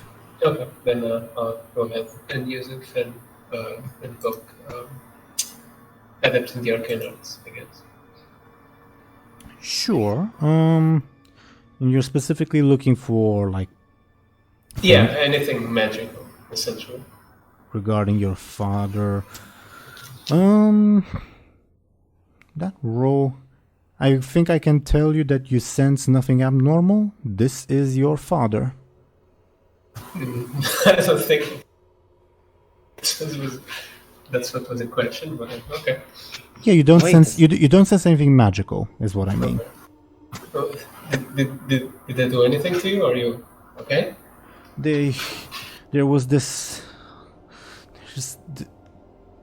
I think there's demons here, Benjamin. Actual demons, you know, from the legends. You know, the ones that like Medivh battled and all that. Yeah, I told you this Silvermane was having some fun working with demons. What are we supposed to do? We're not safe in Stormwind. Wait. How do we don't know that they are not demons? Look, I just examined him. It seems like, good old dad, I guess. I don't know. Ask him something that just he would know. What was my very strange hobby as a child? I mean, which one? You've had plenty. Are you referring to your tap? You know. Yeah. Okay, you can stop there. Yeah, that he's the one. All right. Not even How gonna. about you, mother? What the fuck? Are you a want? demon? What the hell you want? I'm gonna be a demon if you don't let me the hell out of here. That sounds suspicious. What's that supposed to mean? Moby, get the hell in here before and let me smack you. Actually, no, I'm gonna get there and gonna smack you myself. And she like walks furiously towards you. How dare you question if your mother's a demon? Do you even know what you're frickin' saying? How dare you? You're not a son of mine. I didn't raise a son like you. What the hell's wrong with you? When are you supposed to say hi from Spellbeard? Oh, sure. Billy says hi. Oh, you met Billy. I heard he got arrested. Oh, he did. I let him out. Oh, all right. I guess I should go home and bake him some pie, right? No. We are skipping town. What's that supposed to mean? We are sailing away from Stormwind. You too. No, I'm not. I've never left Stormwind. Well, actually, I did, but I'm never leaving Stormwind again. No. You are. Well, We are going on a. Where's the vacation. orange cat, by the way? Wasn't he like around? What? Your cat. The He's gonna be talking fine. one. Hey, you mean Kat? Last I saw him, he was home when some weird ball guy came and kidnapped me. They didn't even offer me a drink. Well, he's dead now. No need to worry about that. Not too bad, he was kind of handsome. Cat can take care of himself. We need to hurry. Well, what do we do with her? And I sort of motion towards Oswald. Is she tied down? She's not above board. She looks at Benjamin when like Benjamin says that, and she says, "Please, I didn't know. I did not know. Please, you have to believe me." You did not know what? That there's actual demons involved. Please, you have to believe that I didn't know. No. Okay, and why are you jailed here? I was one of the 5. I'm dangerous. Of course, they'd throw me in here. But where am I even supposed to go? Okay. Well- how about this? We take you with us, and in exchange, you tell us who the 5 are. How's that? We Can- killed Clovis, you know. You did? She like looks a little bit relieved.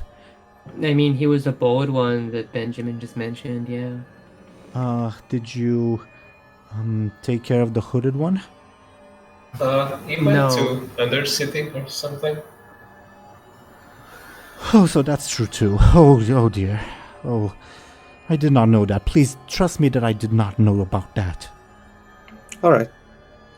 Right. Then you, who are the others then? Well, they're...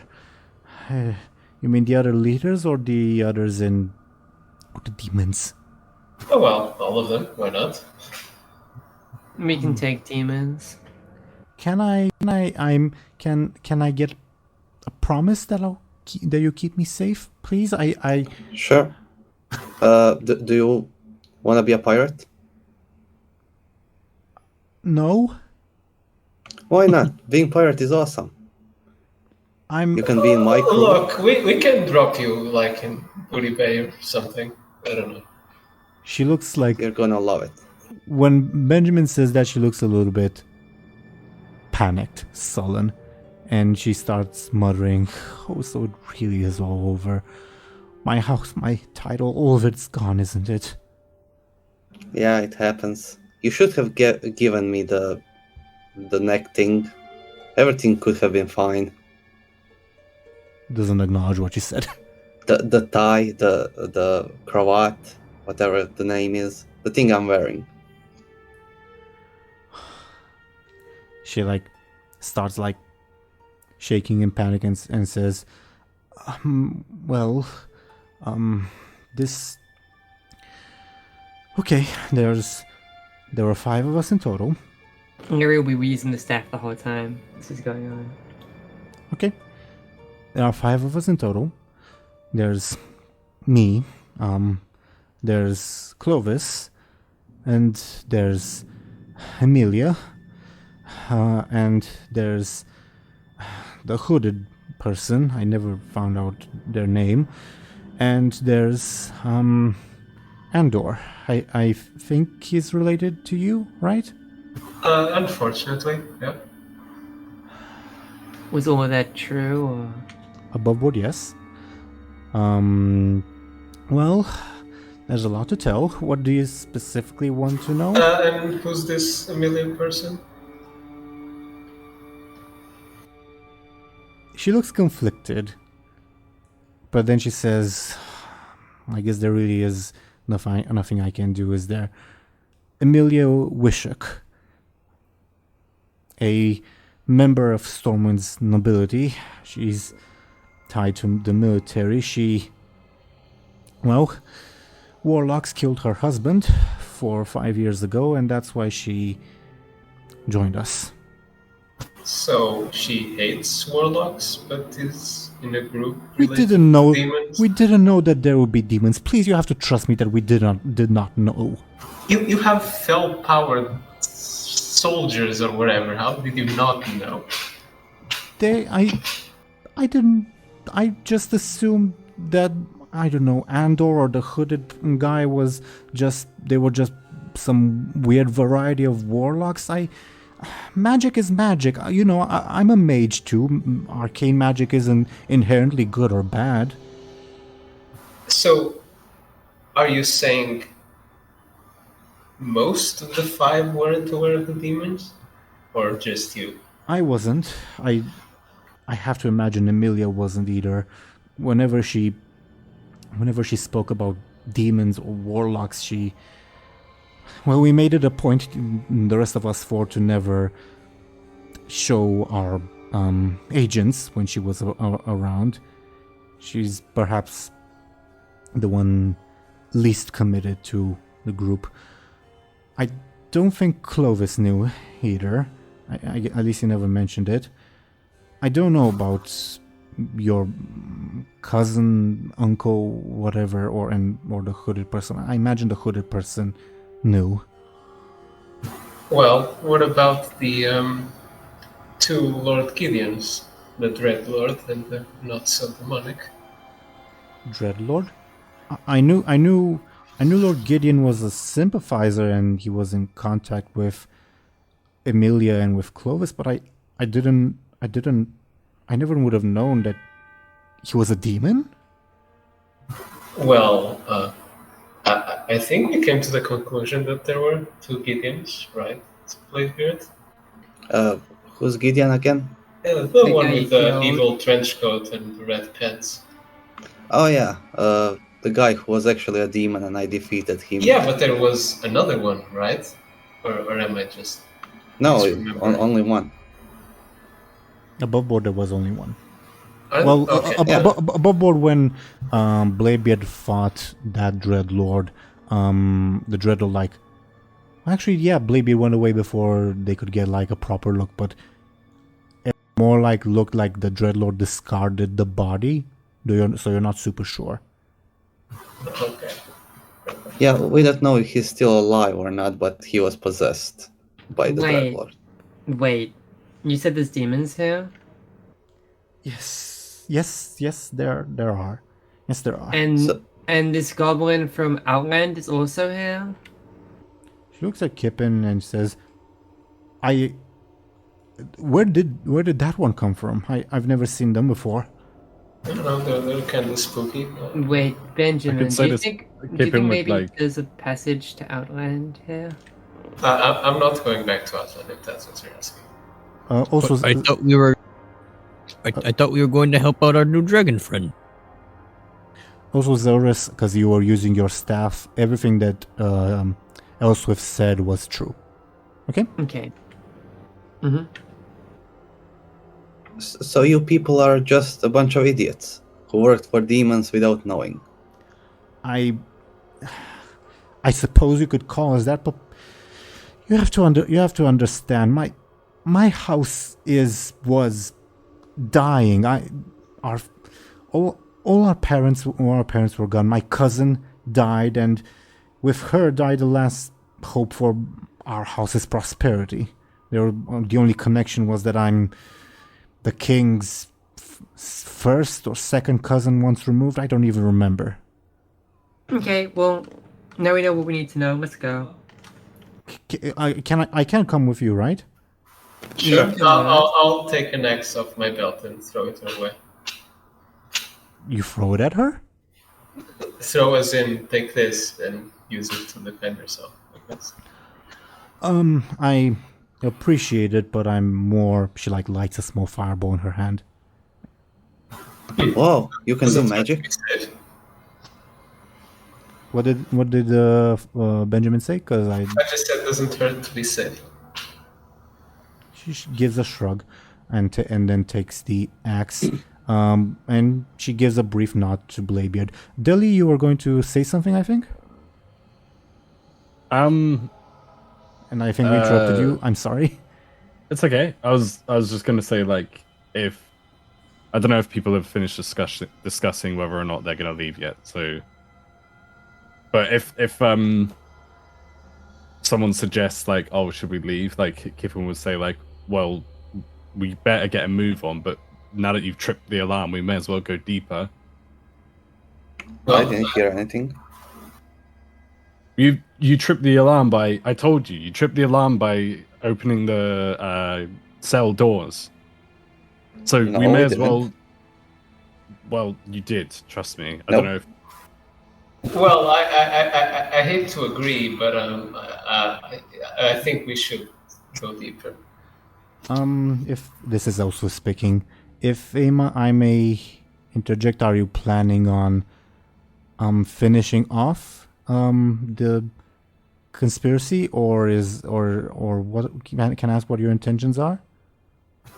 Well, we've kind of got some people we need to save, and I don't know if taking on the big boss is the best of plans right now.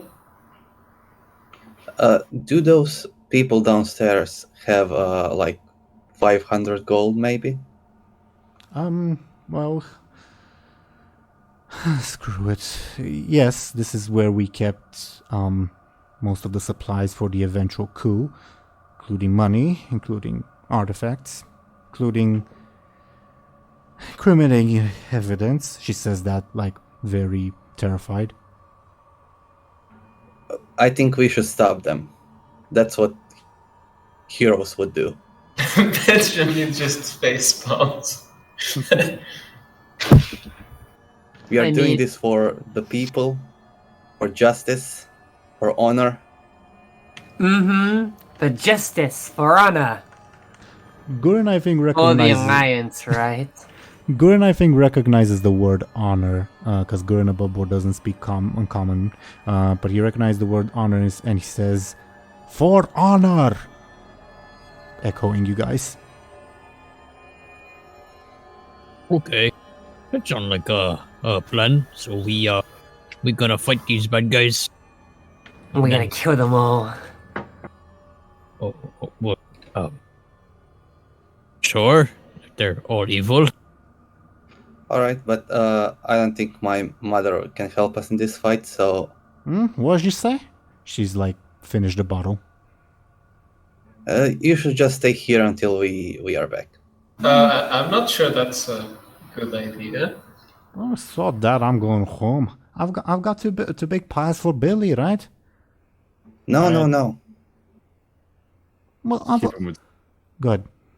sorry, I was gonna say Kippin would say like, actually that would be a good idea. Like, I can't remember who suggested it, but saying like to the prisoners should stay here.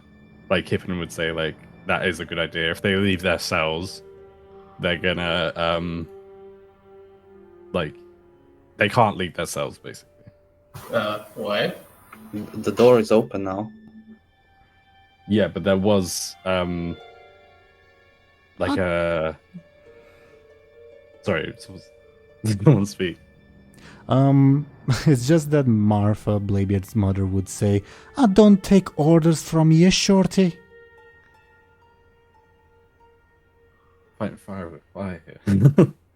Well, you mentioned an alarm, right? The alarm is set. What's the point of just waiting around now? Well, we can leave, but the prisoners can't. They're bound to the magic seal that was that had kept the alarm from going off. But isn't it already off? It's the alarm is set, but that doesn't mean that the prisoners can leave. But I checked my dad. There's nothing magical. He should be able to just leave. Trust me. What like when I say Look, that, I just met you. How am I supposed to trust you? well, how could you not trust his face? And then like Kippin would actually no, you can't see Kippin's face, so that's Yeah. quite ironic. How could we not trust the face of a golden skeleton with like 8 eyes? Yeah, golden that's skull? that's kind of morbid. What's up with that? It's just Els- it's Elswith will say, "Look, from this place, you can go straight back up or straight down. So if like someone's coming from deeper in, you see that person if you go deeper in, and were you followed so that someone would come from outside? I don't know." We can. Well, we were kind of being Potentially. tailed by Stormwind guards. I mean, Lyri was. I mean, they won't do anything bad to you guys, probably. Elswith looks nervous when you mention Stormwind guards.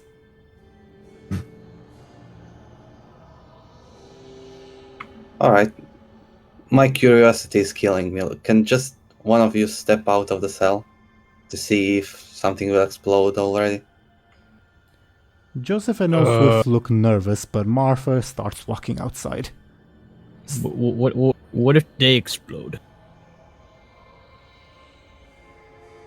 I don't think it's going to explode. There's no magic here. Come on. But that's your mama. If she explode, that on you. Do you think, Bud, that they're gonna explode? I mean, Goblin is really upset about if they leave, so maybe.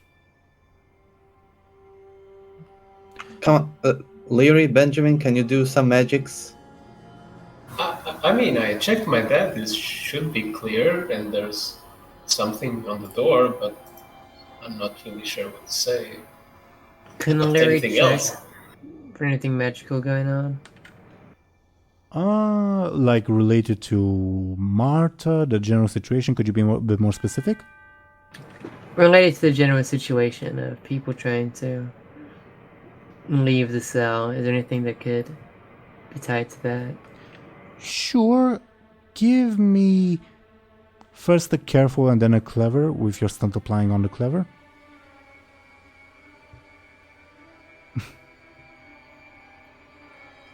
You're not really able to tell with that roll, I'm very sorry.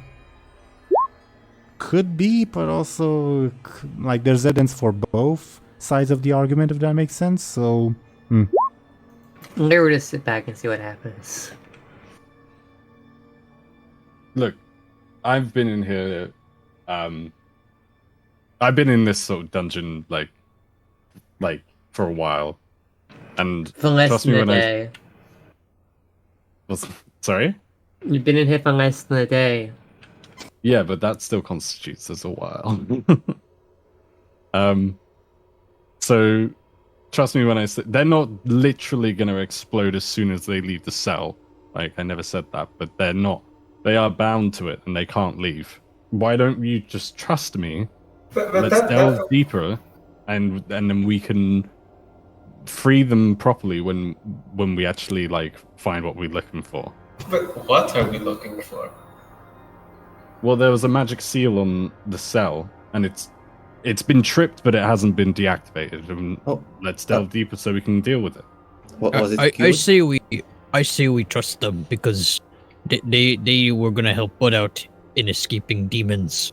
Why would they do that if they were? Ever heard of like using people? You know, you're pretty big, so maybe they wanted you as a distraction while they fled. And you consume that. Why would they? They were all stealthy.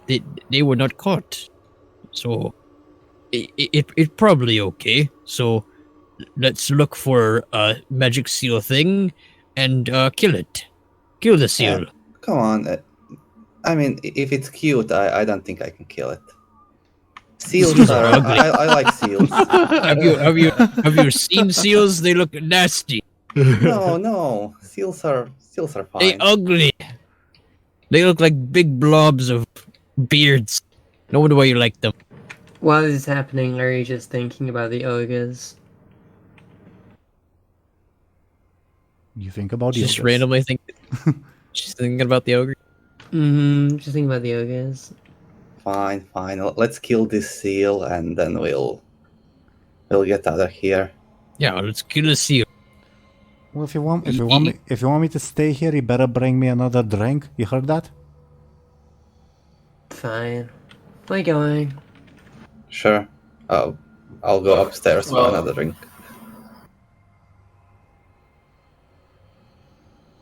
Bladebeard proceeds upstairs to get another drink. Above board, DoomGoblin, nothing will happen. Like, you won't like meet any, like, I don't know, traps or there won't be anyone there or anything like that. So you'd be able to go upstairs, retrieve the drink, and come back. All right, I'll cautious. take 2. Okay, duly noted. So while DoomGoblin, Bladebeard rather, is away doing that, what do you guys do? I'll turn to Lyri. Well, since we're doing this, do you have any fancy like tripwire spells or something? No. No. Okay. What do you take me for? I don't know, an elf, I guess. Right.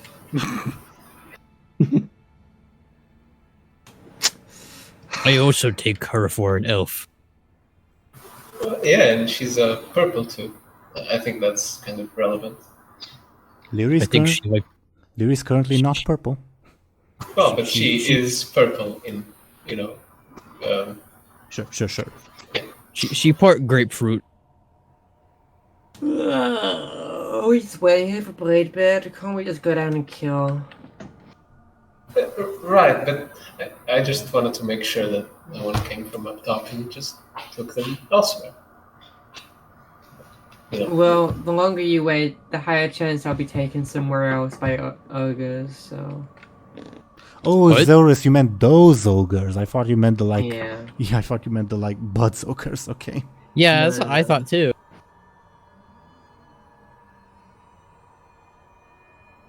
Dely above board. Zelris is technically currently a warlock minion to an ogre mage in the Badlands, and she can be summoned randomly. Oh my god. That's Yeah. wonderful. But yeah, after a couple minutes, Bladebeard will be able to return without incident with 2 bottles in hand. All right, I'll give 1 to Martha. She'll try to snatch the other one as well. Nope, Okay, that's mine. Can I get opposed forcefuls, I guess?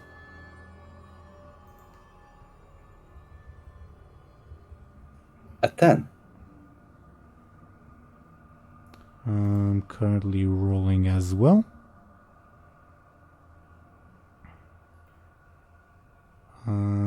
It still says that it's rolling on my end. Oh, an 8. Okay. 8.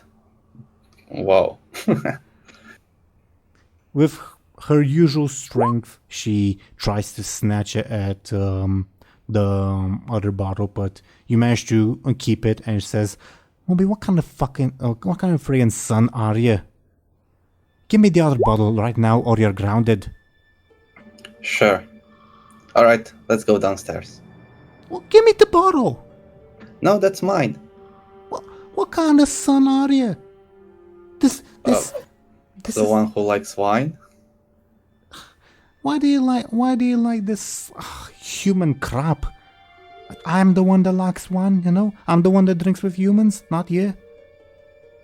I drink with everyone.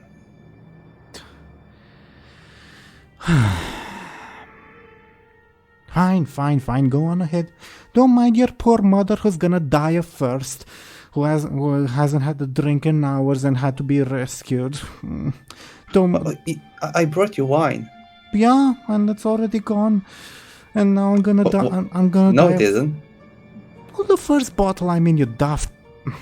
Well, now the second bottle will be gone fairly soon because I'm gonna have to share it with 2 other people. I don't really want wine. You shut the hell up. And, what am I gonna do without a second bottle? Oh, Moby, you're killing me. You're killing your poor mother. Can we just go downstairs? Sure, you're probably used to this type of guilt tripping. Oh yeah, if some old-looking mage lady with the Stormwind guards comes around, no, don't trust her. No, yeah. Should we leave Gurin here to guard them? Do you trust Gurin to use like half a brain cell? You've met. It's all he need. Elsewhere will say you've met Eke.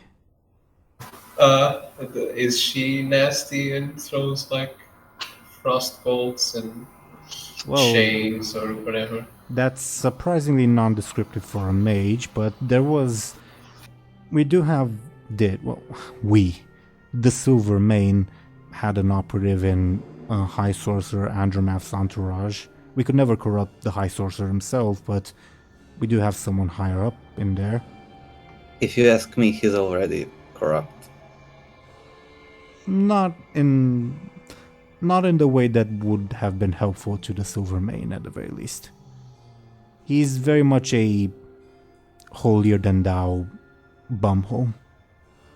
I'll have to agree. Well, then Alright. we should be on our way then. Agreed. Do you all proceed further into the dungeon? Sure. Yep. And sure, I'll leave tell Goring to guard the prisoners. Gurin stays there and guards the prisoners as instructed. I'm gonna briefly obscure the view for the viewers, just as I put some stuff on screen.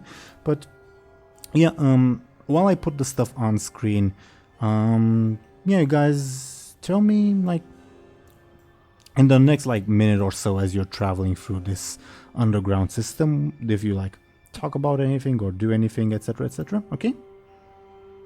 So, how do we kill this seal? They said it's magical. Well, I don't know much about magic, but usually when a magic wielder comes across a magic seal, they can dispel it. Are any of you good with arcane? I mean, I can make bread and some fireballs, I guess. Never heard of him. Dely, can you do me a favor? You should be able to move the little Kippin image that's on screen. Okay. Yeah. Okay, just because I didn't prepare a proper token yet. But okay, we'll use the little Kippin to represent where Kippin goes on the next map. Okay. Oh. You guys can continue talking. I'm sorry, I'm not done.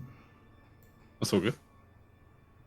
How about you, motioning to Lyri?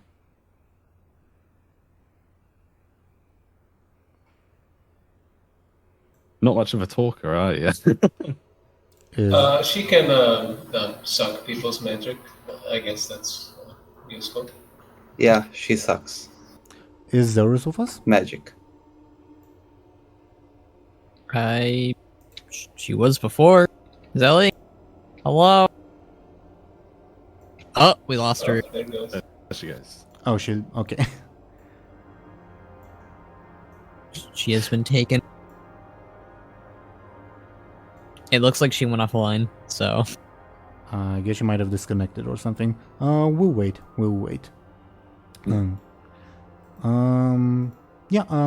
I guess we can briefly talk out of character while we wait for Zelris. How are you guys enjoying the session so far? I was not expecting a Dely to come in at all. That took me off guard because I have streamer mode on Discord, so I didn't even know Dely was in the call. Yeah, I can imagine, to be fair. Proper jump scare, for real. I just hear the former voice of Banneret all of a sudden. Yeah. God damn it. Yeah, honestly, I was really nervous coming into this session, but really excited. Mm-hmm. Same goes for me. This I think is the most nervous I've been for any session of either this campaign or the other campaign, because it is a surprise, and yeah, it is. It's not a guest appearance I've discussed with everyone else beforehand, so I was definitely worried. Yeah. Zelly has returned to us. Welcome back. Hi, the internet died. I'm back. No worries. Are you good? I should be if you guys can hear me. We can. Okay. It was really awkward because I heard Bladebeard just say, "So guys, how do we kill this seal?" And then like a minute of silence. Oh. Basically, we were killed by a seal. Oh, Zelris, you didn't hear them badmouth Lyri either, did you? Oh, No. I leave it up to you. I didn't say anything bad. I said that she sucks. Magic. Yeah. Wow.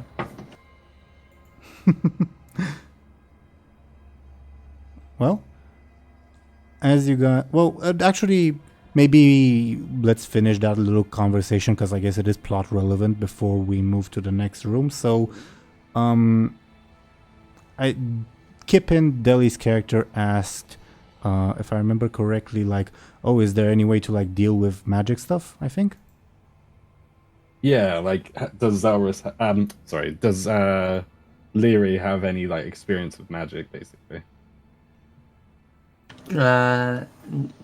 Depends. I saw you got that staff thing, kind of pointed it in my direction when you asked me a question earlier. What's that all about? It's none of your business. Touche. Gary would just shrug. Oh yeah, I still haven't used my new dagger.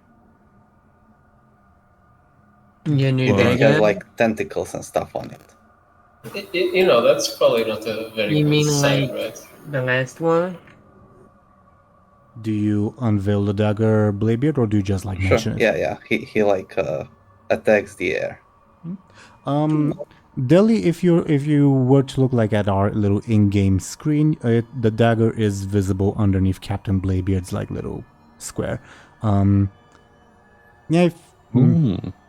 I think Kippin would immediately be able to tell that it's powerful void magic is like encased in this dagger. Okay. It's not as scary as the last one. I guess so. This one, I don't know, feels nightmarish, maybe? I don't know. I'd love to get my hands back on the old one, but Khadgar has it. No, that's terrible, I think. Don't do that. Yeah, You that think dagger so? was horrible. Yeah, when Bladebeard says something is horrible, maybe you should. Benjamin is horrible. Well, I was thinking more that I could coexist with it now, you know. I think you're overestimating yourself a bit. I mean, if you could deal with it, and I could deal with it for a little bit. Well, I dealt with it because it was annoying and I couldn't give over anything. Yeah, I agree. You know, and you did your whole... Well, I'm not really sure what you did, but yeah, your hair kind of lost its color or whatever, and you got kind of pale, purple, whatever. You mean when I saved everyone from Zolgoga? Look, you could have just stabbed it with a regular knife, you know, that does the same damage. Larry will shrug.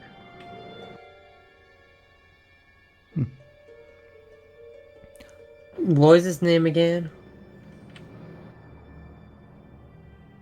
The knife?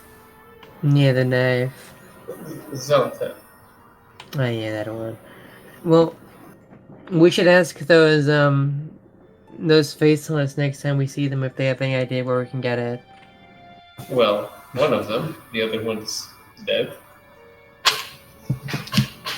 Larry will just shrug.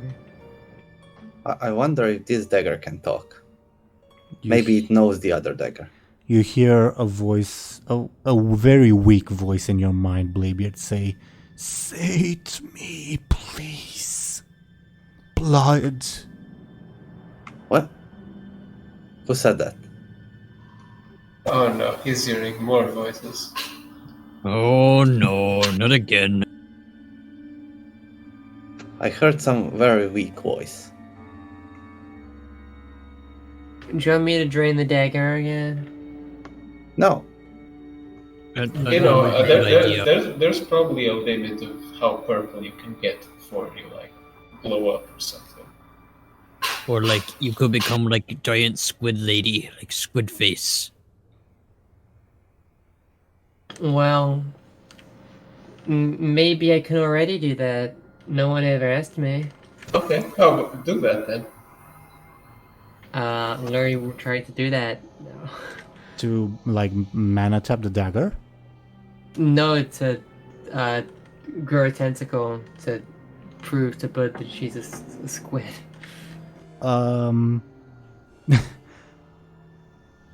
Can I get a I guess forceful or clever to see if you manage to do that? You got a 7. Yeah, you sprout a tentacle, and I think your disguise would temporarily be disrupted, but it would quickly turn back to your disguise. Dely, Kippin sees like this. Lyri is currently sort of in disguise as a high elf. Very briefly, you see Lyri turn into above board a void elf, even though they don't exist in Warcraft lore yet, and sprout a tentacle, and then she turns back into like a high elf almost as instantly. The tentacle is still there. You sense powerful void magic emanating from her. Oh, wow. Wow, I didn't. I was. Lyri just kind of looks dumbfounded about it. Alright, never do that again. Lyri's gonna just try and move it around and see what it can do. Get used to the way it feels.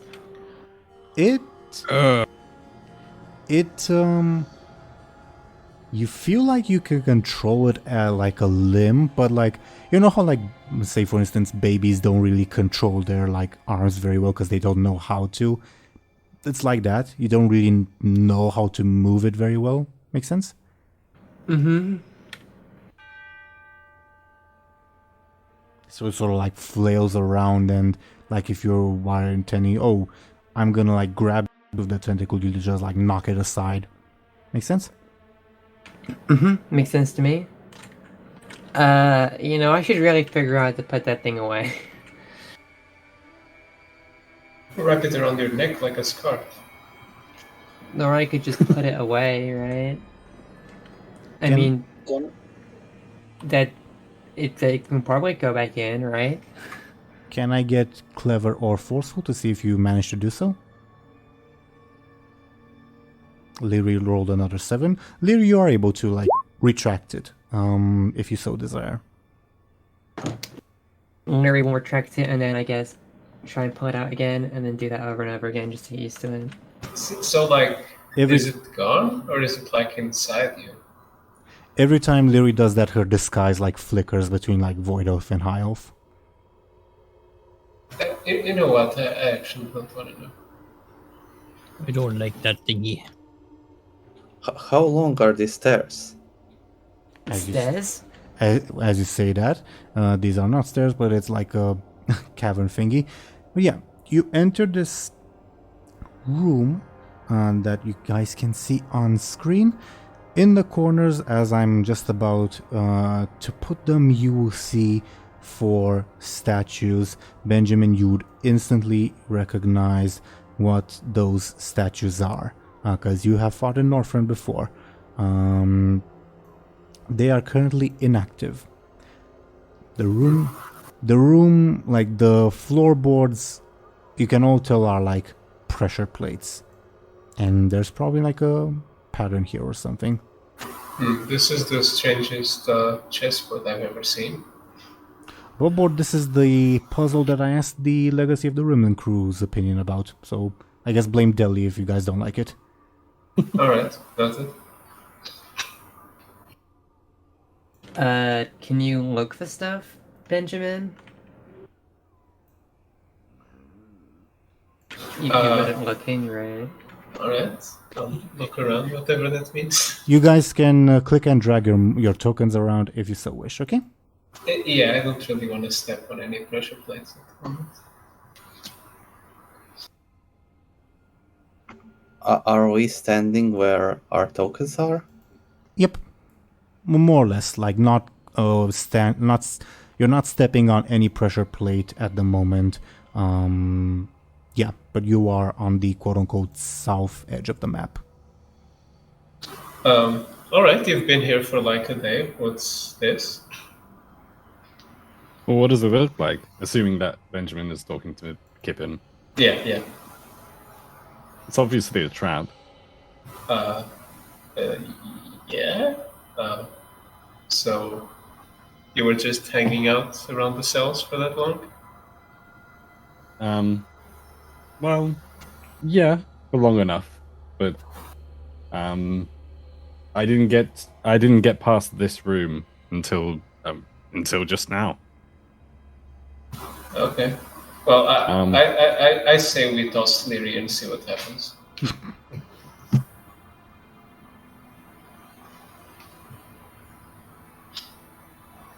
Yeah. No one replies to Benjamin's suggestion. Yeah. I mean, silence is consent. It's fine. You want me to toss her in there?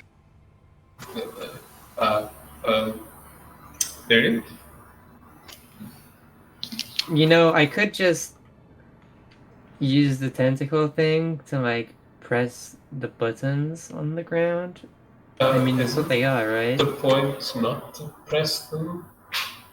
Wonder if you're gonna throw me in, I'm gonna press multiple ones and I fall.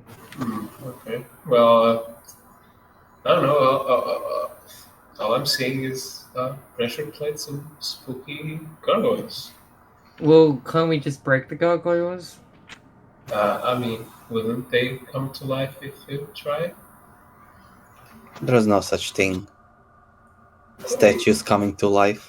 I wish I could agree with you, but they are very much real. Didn't you have statue dwarves and other guy follow you around? They were robots. They're made of metal and iron. I thought they were made of stone. Gary's gonna try walking straight forward. No, the dwarf one looked like he was made of stone for a while, but then when I look at him again, he was made of metal. Zelris, can you click and drag your token where you move?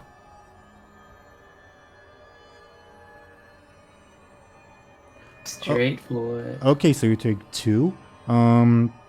You walk those 2 quote-unquote like pressure plates on the ground. When you like walk on them, they don't like go down, if that makes sense. Even though they're pressure plates like supposed to like go down if you walk on them, these 2 do not. By the way, above board, for this little puzzle, I give you permission. I give you guys permission to draw on the map if you want. Not except to draw on the map. To make notes. This is what that means or whatever. Make sense? Yeah. So the 2. Sorry. Maybe it's a dancing floor. Like a disco. Maybe I'm just too light to push them down. For this puzzle, I'm gonna turn off the Discord React images just cause they cover part of the screen. So yeah. Go ahead. What were you gonna say? Nothing. Go ahead. Okay. Did you say that in character, Zelris? Oh, wait, which bit? You said like, oh, maybe I'm too light to push the pressure plates down or something. Yeah. Okay. Also, I keep like saying like, oh, did you say it in character? In like the Rimlin campaign, we talk a lot more like above board than we do like in character, if that makes sense. So like, sorry if that gets annoying, but it like either way, Kippin would say to like Buhd or suggest to Buhd like, well, you're the heaviest one here. Why don't you try the pressure plate? Oh, which pressure plate? There's a lot of them. How about that one? And then Kippin would like point to just the first one in the room. Okay. Also, I would ask you to like move one quote-unquote pressure plate at a time. Okay. I guess I could go on the first one. Feel free to click and drag your token.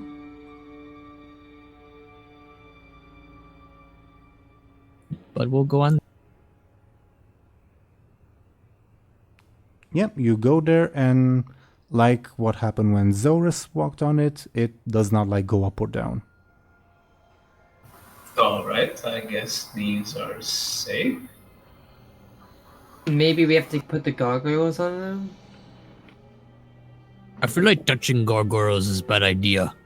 I think Yeah, I think like if you step on the wrong one, they'll kill us or something. I don't know. Feels a bit. Maybe they shoot laser beams.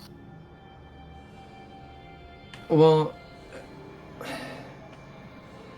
wait, which way is the exit again?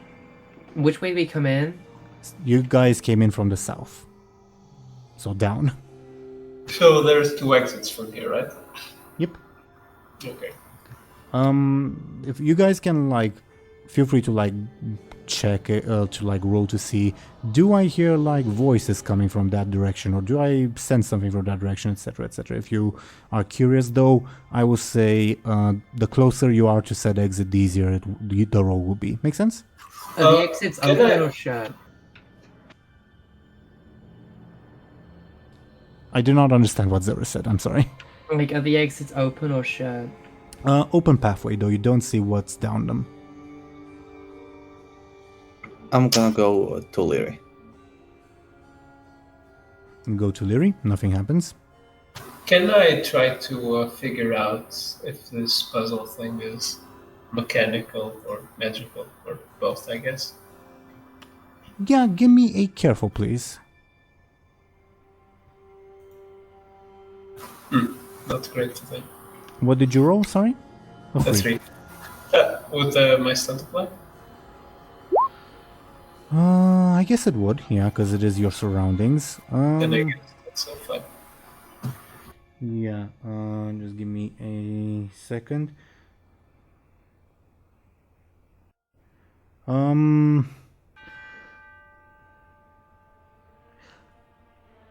Oh, Dely, I think I forgot to mention, we usually record for a bit longer in this campaign. Do let me know if, like, you can't stay for too long.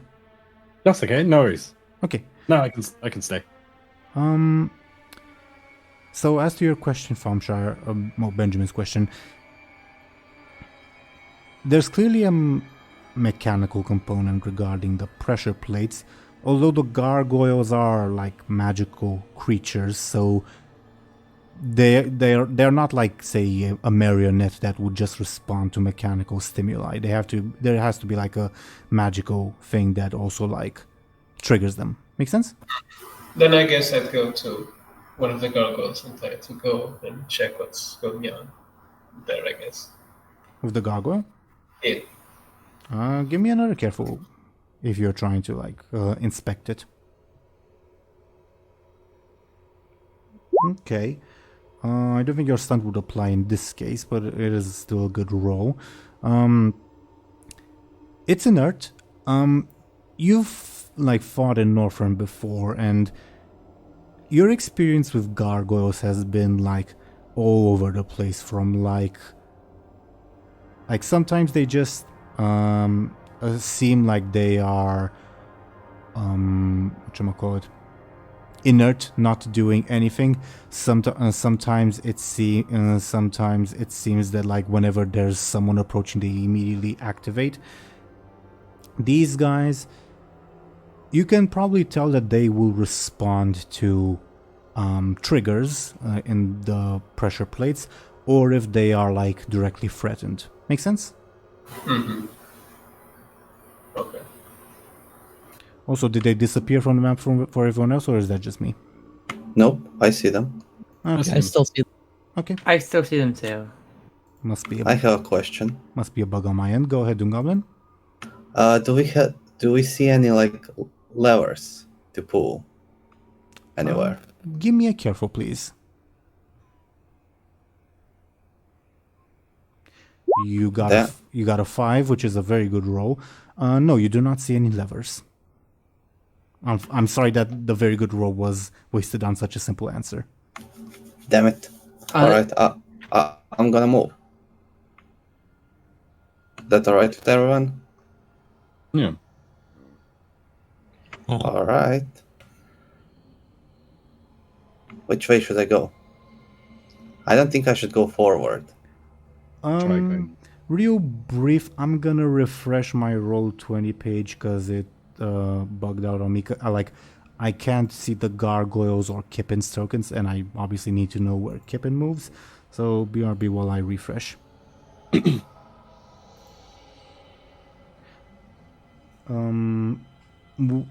Were you going to say something, like in character, or that I interrupted? I'm sorry. I don't think so. I was gonna say like, you could try going this way if you didn't want to go straight ahead to DoomGoblin. Wait, what did the gnome say? Left then right, I think. Dely, Forward, not back. Dely, Yeah, the gnome. the gnome is from a very different puzzle. Okay. Alright, I think he said a left then right. So we go left. Above board, I don't remember what the gnome said. Is there anything hanging from the ceiling, or is it just nothing? It seems to be just like rock, if that makes sense. The ceiling was not particularly worked on, architecturally wise, I guess. Alright, Bladebeard will say that he's gonna go left, but then goes right, because he doesn't know the difference. Just give me a second, cause I still loading into the page, so I'm not. So from your previous position, you would be going. Okay, I see where you're going. Okay, where you are going, the pressure plate goes down, then goes back up. Let me real quick change the view for the viewers as well. But yeah, it goes down once, then up once. Well, rather goes down once, then back up. Alright, something happened. Should I lose some weight? I don't know, I guess the Silvermane were so bored that they spent I don't even know how long building this room, when they could have just, I don't know, have an axe drop from the ceiling. Do you think we can just jump from this pressure plate to that exit, Bladebeard? Maybe Buhd can throw us? Would he be interested in that? I could throw, I thought but dwarves didn't like to be tossed.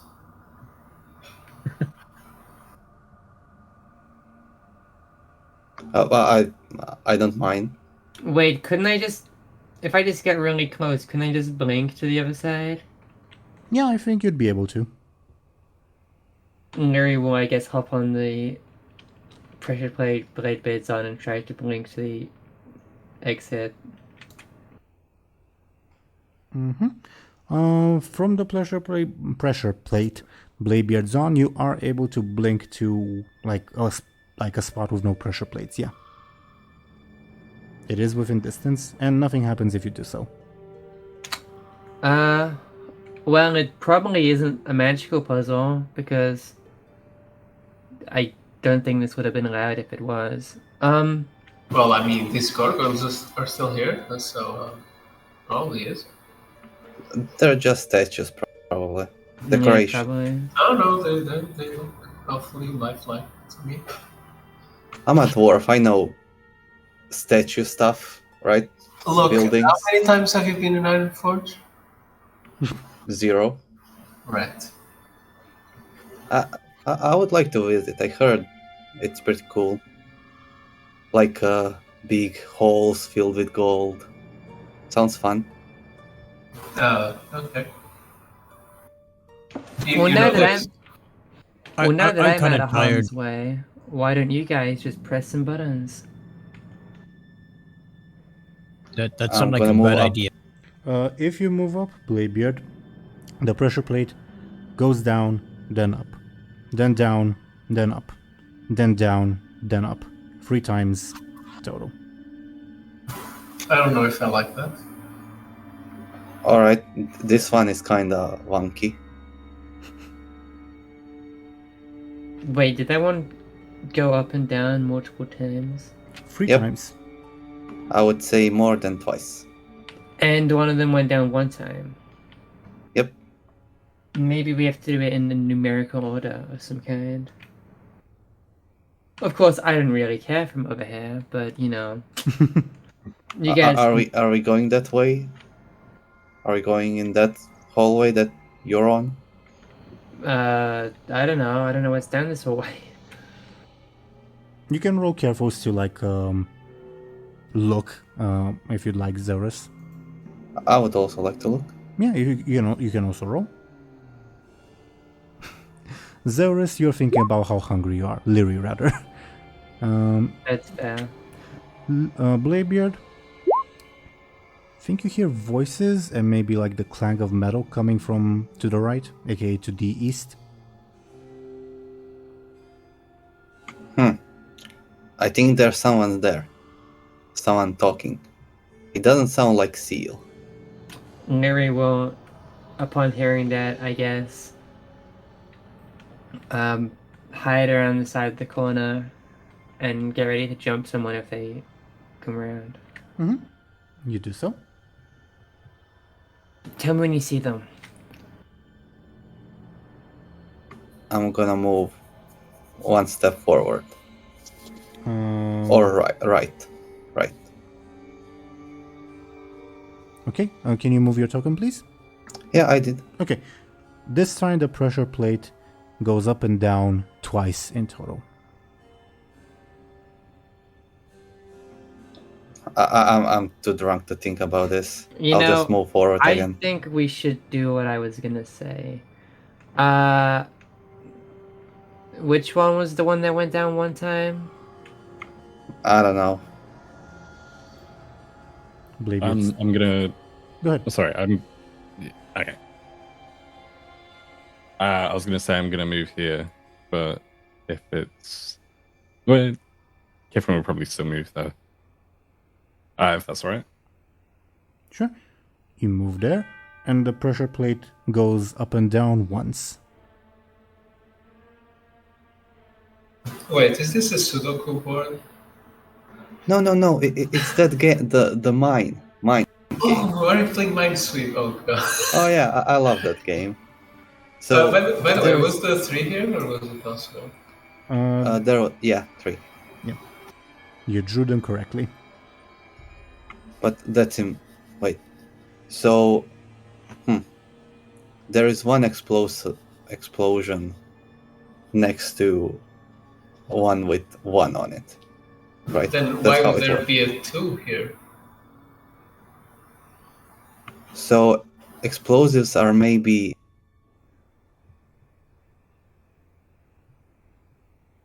there and there. Where did you ping? Or maybe here. Somewhere next to the 2.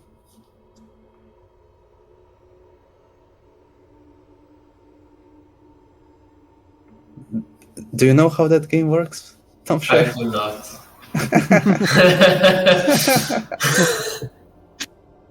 It doesn't matter. It's better this way, but that's not how it works. I mean, Thompshire is not the only one who with powers to draw on the map. All right, the buttons I stepped on are okay. You can just come here, everyone. Well, and then why didn't some of the buttons do anything? I think I don't know.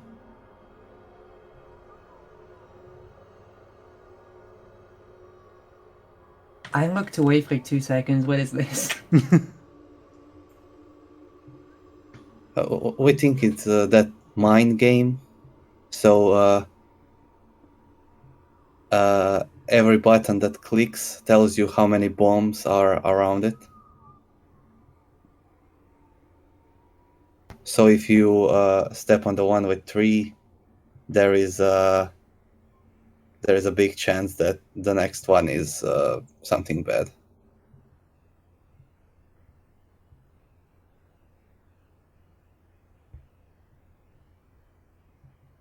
Well, I'm not gonna step on anything, so.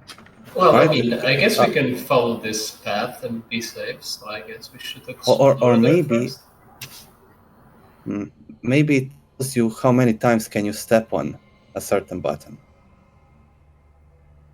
You know, Well, didn't maybe you and Lyri step in the one that goes down once? maybe. Right. I don't think that's it. All right, then just everyone come here.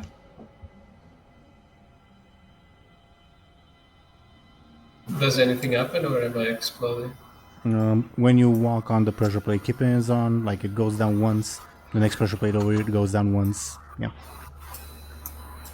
Goes down 3 times, goes down 2 times.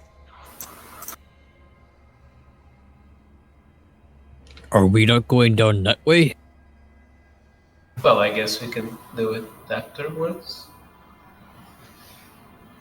What if this way is right way and that way is wrong way? What if that way is the wrong way and this way is the right way? Only one way to find out.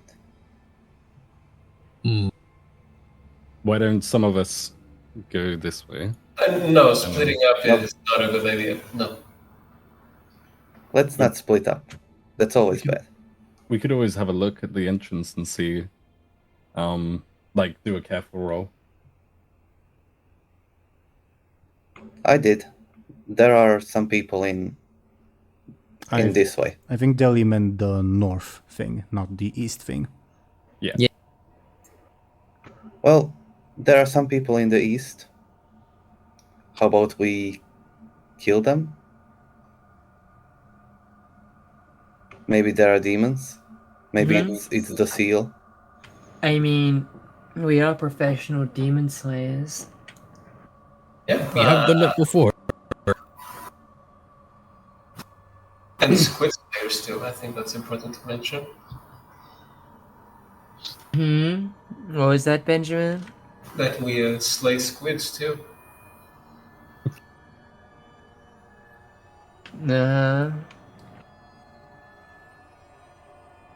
Okay, I come over then.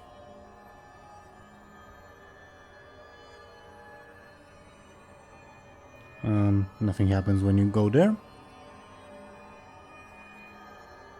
Oh no! What are you doing? That when Buhd goes to the north, the pressure plate goes down once. Oh. What are you doing?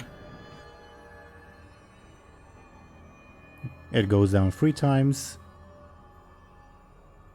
Also, by the way, by the mind game logic, this doesn't make sense. So maybe it's not that game. No, or it does. It does. So one of the three buttons above the number 3 is not a mine, but other 2 are. Right.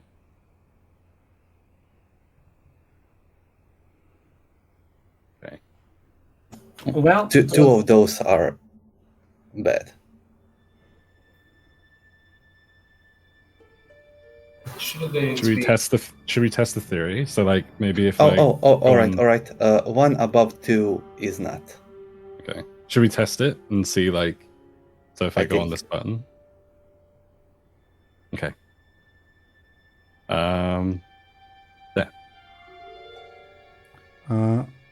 You go to that button, the pressure plate goes down, does not go up, and the gargoyles begin to stir.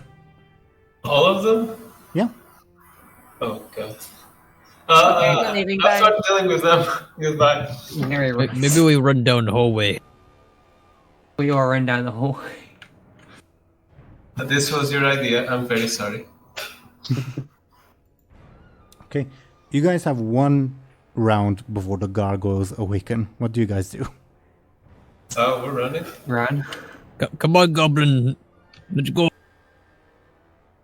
Okay. Yeah. Then can I get quick rolls from everyone to see how if you manage to escape in time?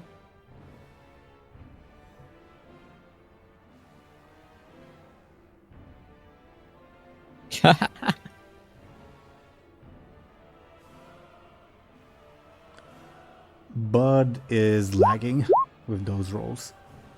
Yeah, Buhd is the only one that's... actually, Buhd and Bladebeard are lagging with those rolls. Because it's difficulty 6, because that's the quick that the gargoyles have.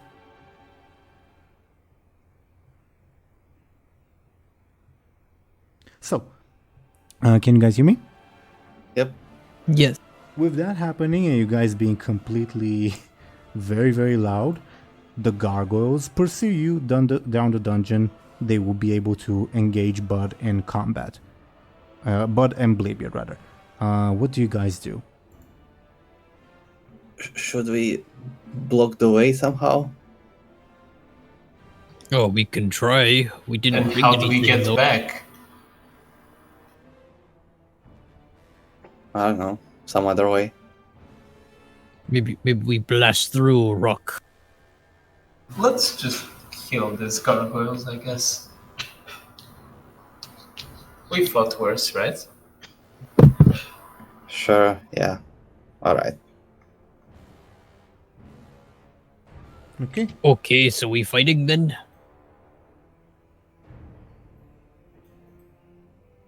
Yeah. Okay, let's fight these guys then. Okay, so going in initiative order, the first one would be Bladebeard and Lyri, first ones. Benjamin. You mean Benjamin? What did I say, Billy? Bladebeard. Bladebeard, yeah. Benjamin and Lyri are first. My bad. Really? Try and create an advantage by standing my ground.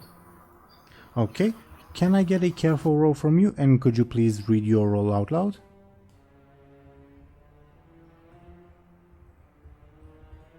You got a 7, that's more than sufficient. A very good roll. What would you like your advantage to be called? Not sure. Standing your ground, I guess, fits. Well, sure. Lyri? Larry will stay back and unleash the tentacle and try and, I guess, come to grips with it to make an advantage. Okay, so like getting the tentacle ready to assist again, I guess that's forceful or clever. She's just trying it out. Okay. All is bad. Let me see what you rolled. A 4. Yeah, that is insufficient. Okay. Bladebeard's turn. Alright. Can I get to a gargoyle? Yeah, you're closing in.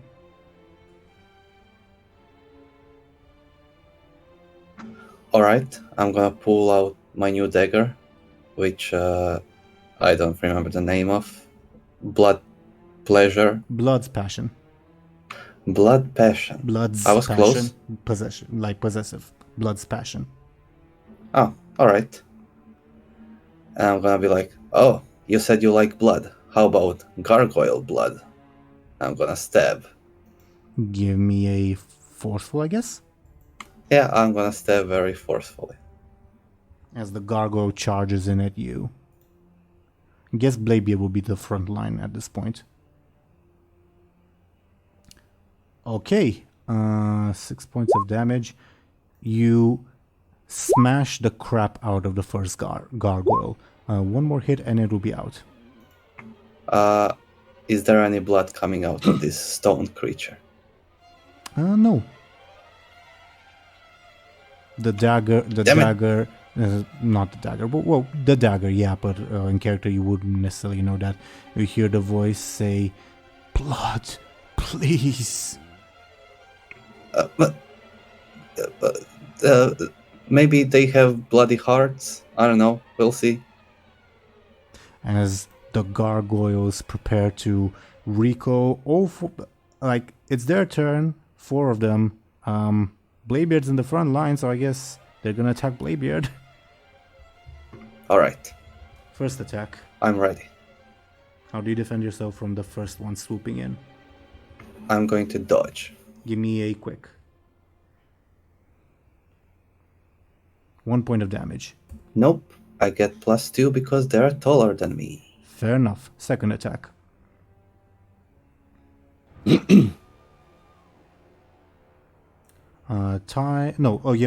taller, sure. 9. Third attack. You also dodge that. And that is sufficient for you to gain an advantage. Do you have a name for it?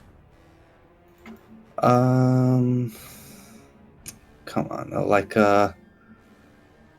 it should be something connected to my speed, I guess, right? Yeah.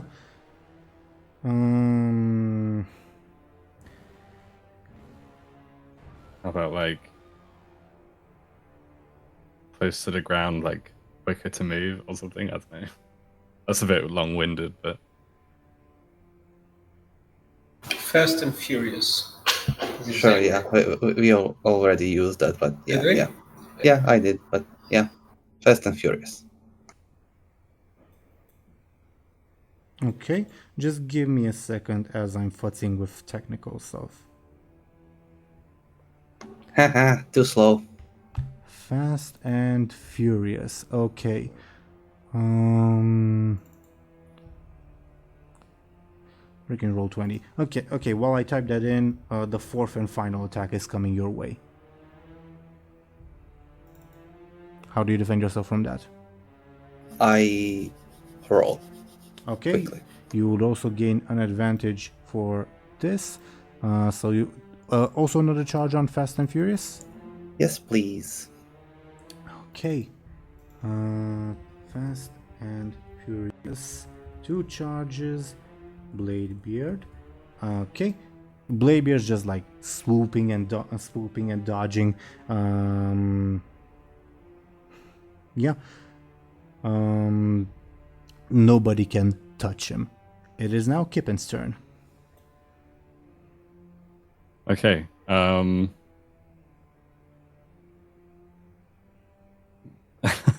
really nervous. As Kippin, I think I'm gonna. Sorry, I can't stop laughing. As Kippin, I'm gonna put a big old grin on my face and reveal myself. I think. It's gonna be modern, I can tell. That'd be well funny. But I think I'll reveal my reveal my true intentions, I guess, Teeironor. Sure, if you want to. Yeah. Okay. So, but how does Kippin do that? Would you like to describe it? Yeah, sure. So as Kippin steps on the pressure plate, at first they feign surprise, but then they start to laugh, and they'll say something like foolish mortals or something, and then they'll reveal their true form. Which I will put on screen and also show the viewers in a little bit. Yeah, the viewers can see. You guys should be able to see now as well. This is why I don't trust goblins. What happened to Goblin? It became a gargoyle. Oh, not another one of those guys. Blow a hole in its chest. I'm tired of those things. That goblin doomed us all. Above board to everybody. Quote unquote Kippin was supposed to be the second boss of the dungeon. But I talked with Dely and I said, oh yeah, if the party decides to trust Kippin, I guess Kippin can lure them into a trap. What happens when Bud trusts no. someone? Bud's So too nice. there is no magic on the cages. Above board, there is a slight tint of magic on the cages. They're supposed to notify the jailer that they're open. The jailer is Kippin. You're Curse. the jailer. Curse that gray man in the sky. Stupid bald men. Okay. So, as Kippin unveils themselves and the gargoyles swoop by, obviously not treating quote-unquote Kippin as an enemy, it is quote-unquote Kippin's turn. Okay. And also you guys left Gordon behind, now I realize. Oh no. I think as quote unquote Kippin reveals their true form, they were trying to attack Bladebeard with quite a heavy attack, I think, using their claws. Sounds like a forceful attack to me. Would you guys be willing to roll? I would like to dodge that. Sounds like a quick defense. Okay.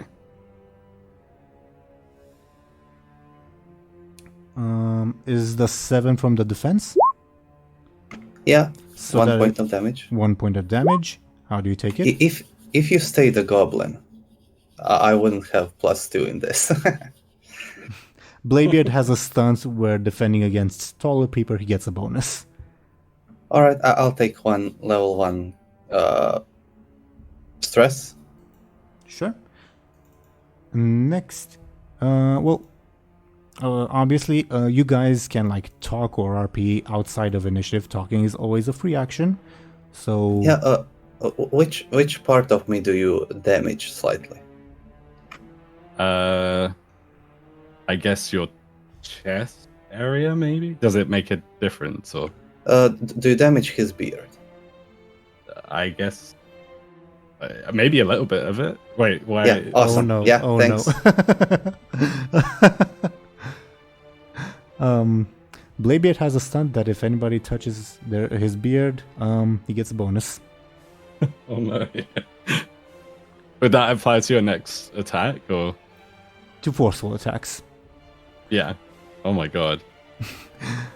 Wait, did you just hurt one single hair from my beard? You're gonna die, demon.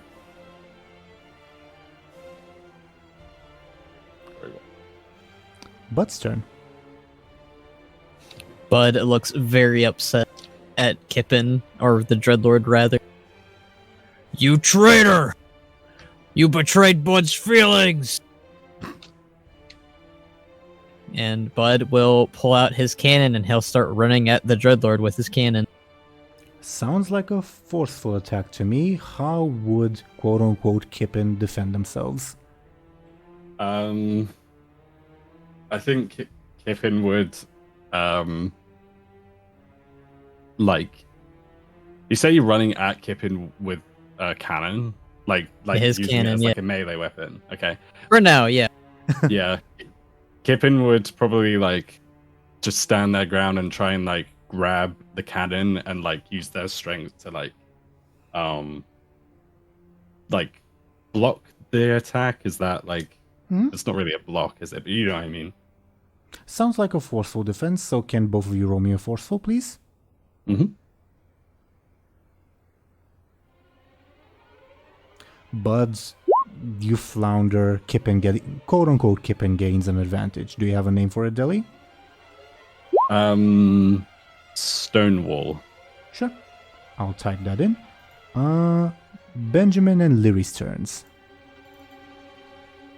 Lyri will do the same thing she tried last time by unleashing a tentacle and I guess preparing to use it in combat for the first time. So also trying to create an advantage?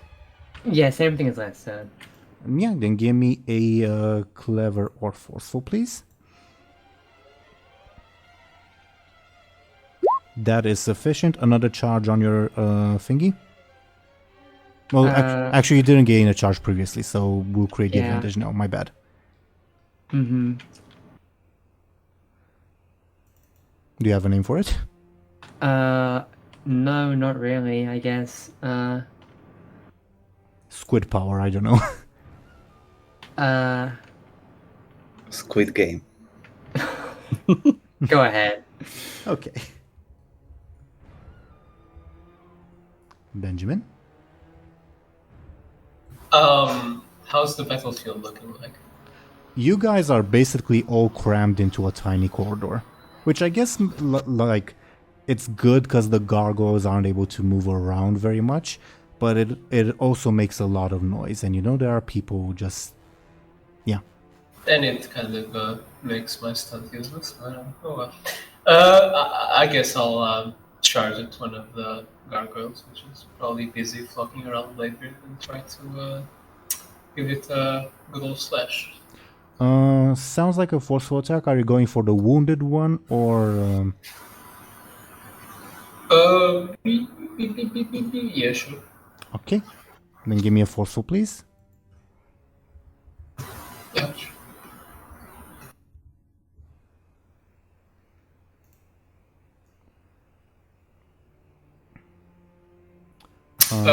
Would using my advantage kill it?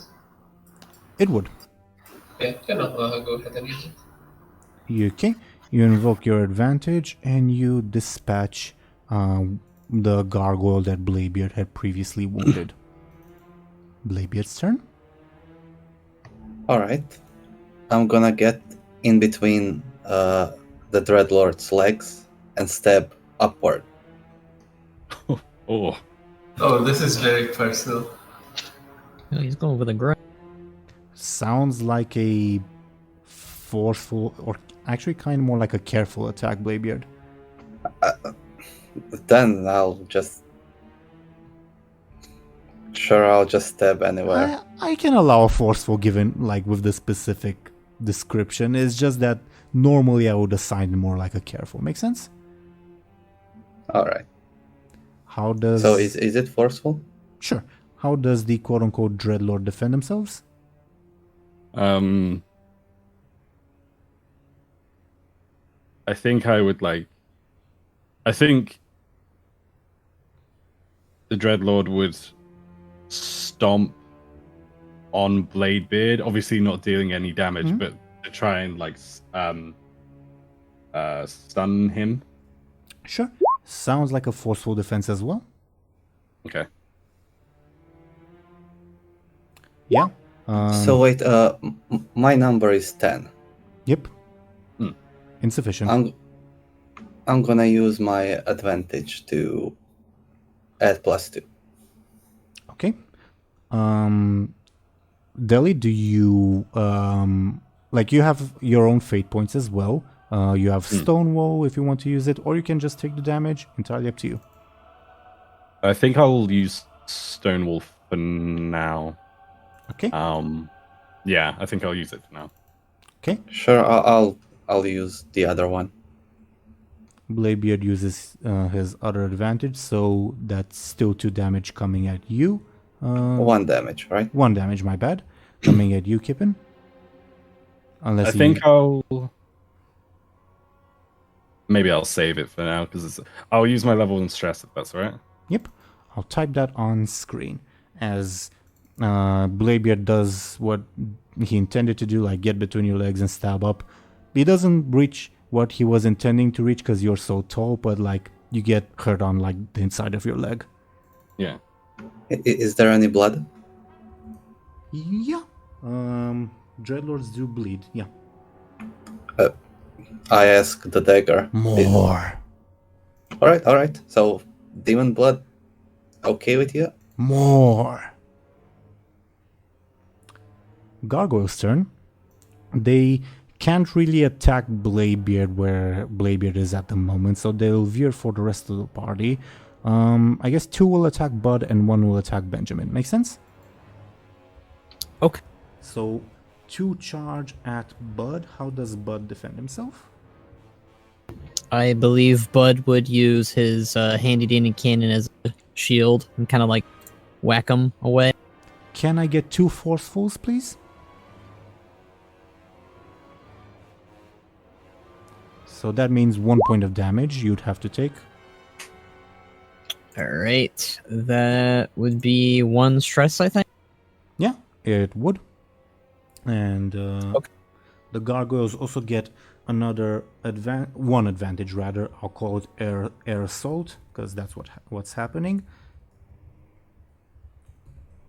Okay, and as I mentioned, the other gargoyle will go after Benjamin. So how does Benjamin defend himself from the gargoyle charging in? I guess he would kind of jump back to get away from the frontline-ish area, I guess. Sounds like a quick defense.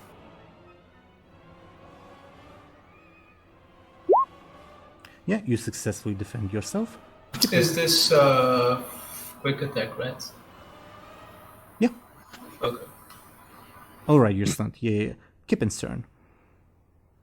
I think Kippin's gonna pick on Bladebeard a bit and like, if they didn't successfully stomp on Bladebeard at all last time, they're definitely gonna try again this time. Mm-hmm. I'll try to get away from that. Sounds like Kippin, quote unquote, has to roll forceful and Bladebeard has to roll quick, if I'm not mistaken. Yep. Yeah.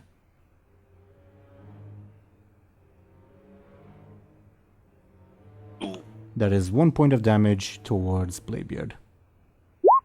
Sure, I'll take level 2 stress. Kippin, quote unquote Kippin, you're not doing a lot of damage, but you're hurting Bladebeard. If you keep this up for several more minutes, you probably will be able to get him down. Right. Okay. Are you suggesting what I think you're suggesting? Emphasis on suggestion, aka you don't have to do that. That's okay. Okay. Cool. I think that'll be. Obviously, I don't think I could do anything now because my turn's over. So, cool. Buhd? I think Buhd would finish whacking away and getting struck by the gargoyle, but like he'd whack one of the gargoyles away, and he'd aim his cannon now. I'm not positioned on the map correctly. He'd be more like up here, I'd think, and he'd point his cannon at the gargoyle's back and fire. Okay, the gargoyles, if you go No, there... no, not gargoyle. Sorry, Dreadlord. Oh, okay, My brain. okay. My bad. Okay. Okay. Dely, above board, I'm not sure if you're aware, Buhd has a stunt of like firing a cannon at an enemy. It's a very, very powerful attack. So I'm gonna give, because you're a tall target, unfortunately, I'm gonna allow Buhd to roll his forceful with probably like a +8 bonus to his attack. How does quote unquote Kippin defend themselves from that?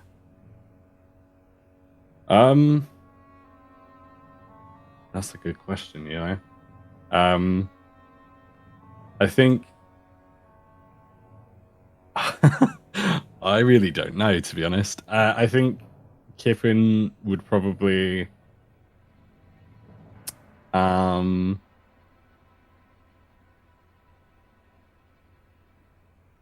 sorry if I'm taking a while. Kippin would probably try and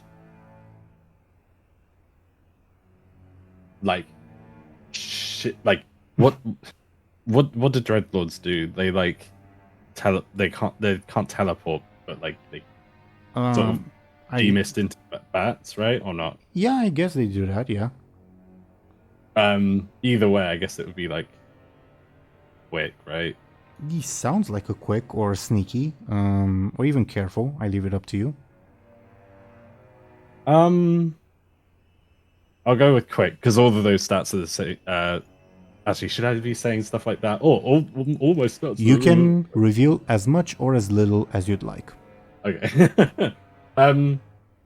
Pretend I didn't say anything, but I'll go with quick anyway. Sure. Can I get Bud's forceful and Kippin's quick? Okie dokie. Oh God. Yeah. 14 to 4, that is 10 points of damage. Oh, I got fight points. I'll use them. Don't think I will. I don't know if I can even.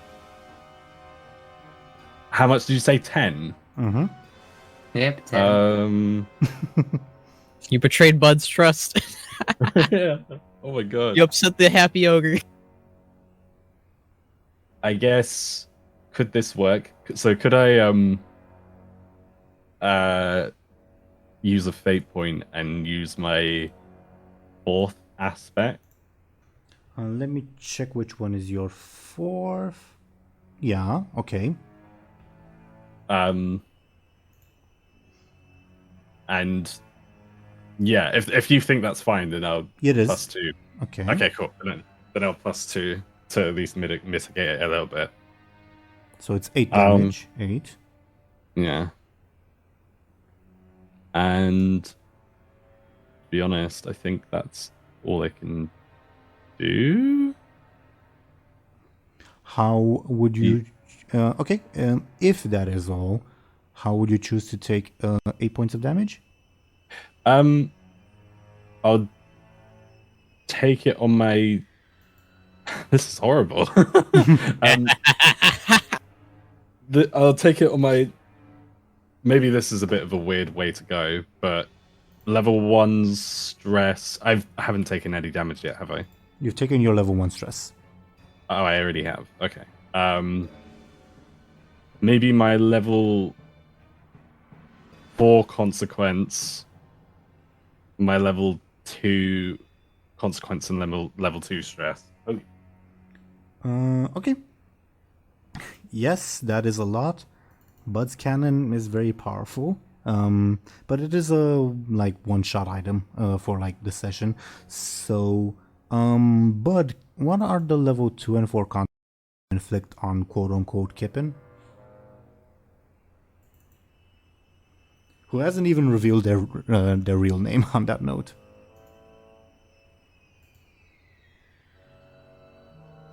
Can you guys hear me?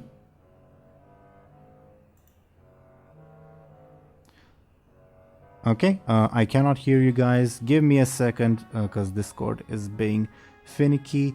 BRB while I fix Discord.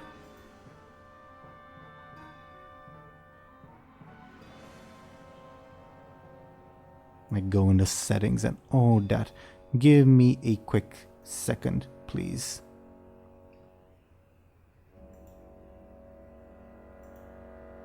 Right? Yeah, Jack okay, Jack okay. I can hear you guys now. Can you hear me? Hello. Can you hear Hello. me? Yep. Yes. Okay, I'm guessing you guys heard what I said, so we Yes. don't have to I don't have to repeat myself. Okay, so back to the combat at hand. I asked Bud what are the level 2 and 4 consequences he inflicts. Yeah, I was trying to. I was gonna say, shot in the back, as the level 4, Mm-hmm. and I guess the level, was it 2? Yep. Level 2 stress. I guess hurt feelings. I guess. Sure. So I've still got my 3 stress and 6 consequence. And 2 stress. Do I? I thought I used If you that up. you can, I'm keeping track of your stuff on screen if you'd like to look. Oh, okay. Do you see where I've written it down on screen? Yes. Okay. How does quote-unquote Kippin respond to being blasted by a cannon? So Kippin would like cry out in pain, and I don't know how you guys are gonna feel about it. I've been nervous to use it so far, but Kippin would cry out in pain and say, You fool! He's scary. Another jump scare. Another jump scare. I was expecting. That's what you get for messing with Buhd. You are an idiot! Yeah, well, you're I will Dreadlord destroy you all! Buhd destroy you first. I mean, he can try. Benjamin and Lyri. He's trying to. I'm trying to go first. Thompshire. Yeah, go ahead.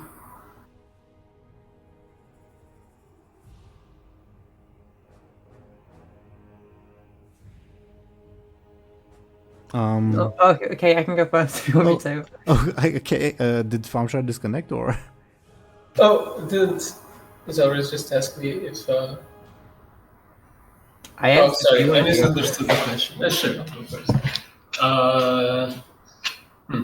I guess I'll attack another one of the gargoyles. Like, as I strike this one down, I kind of rush to another one before they can turn around and process what's happening. Mm-hmm. Okay. Yes. If it the way you worded it sounds like a quick or sneaky attack.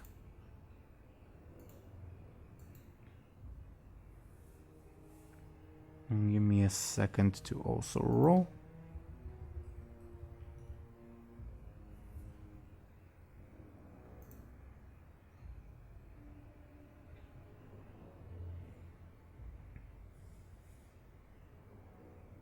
Okay, so you deal 2 damage to one of them, duly noted. Lyri? Okay, Lyri will, seeing Buhd do a big chunk of damage, she will, I guess, start to move towards the Dreadlord, and she will use her stunt to vanish and become invisible, and then try and strike the Dreadlord from behind with her tentacle. The tentacle, okay.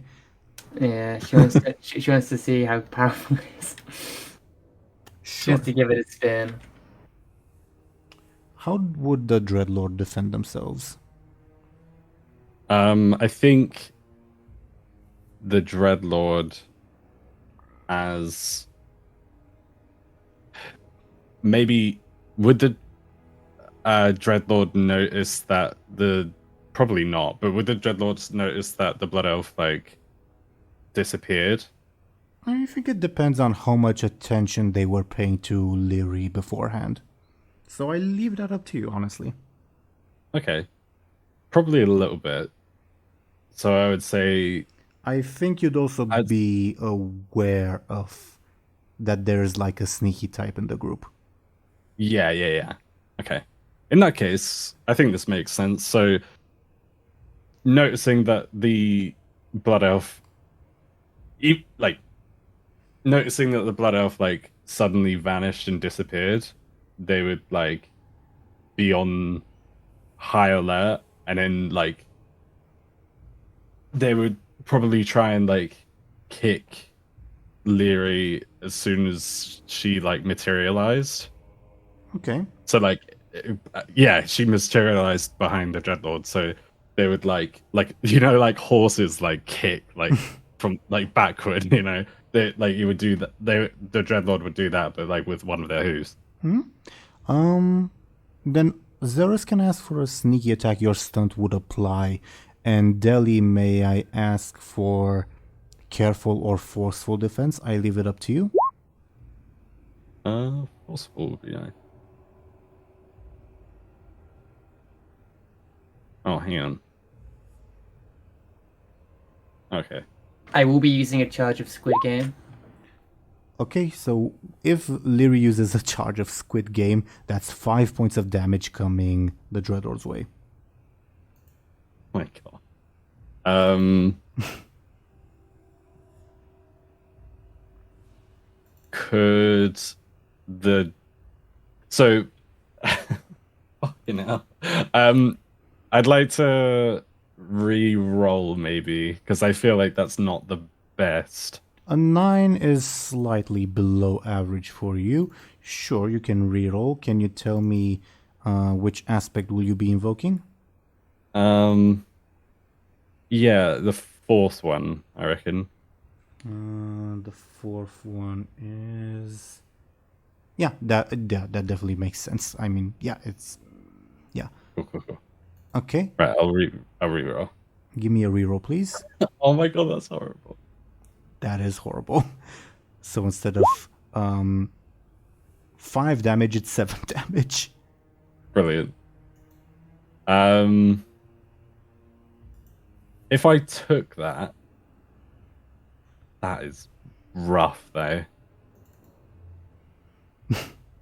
Like, would I be able to take that, basically? 7. You currently have 5 plus 6, 11 quote-unquote hit points remaining.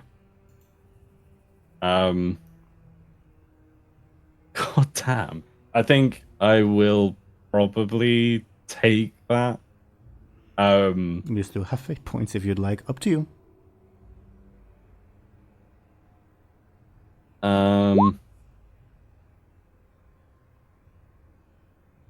Maybe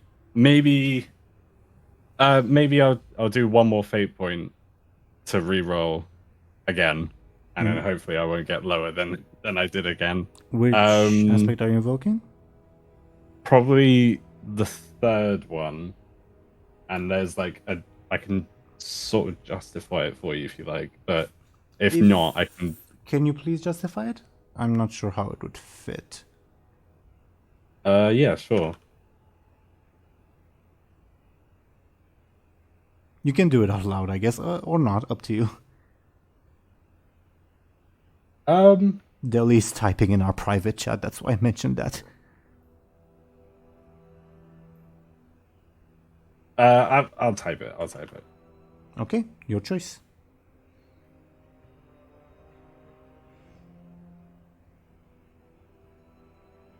Oh, okay. I get what you mean. Yeah. That makes sense. Okay. Cool. Okay, I'll reroll. Okay, that's better. What did you roll? 12. Okay, so 12 to Zelris is 14, so that's just 2 points of damage. That's better than nothing, I think. It's much better than what you were facing previously, yes. Yeah. So I'll take the level. Did you say I've got a level 2 stress available? Yes. Okay, I'll do that. Okay.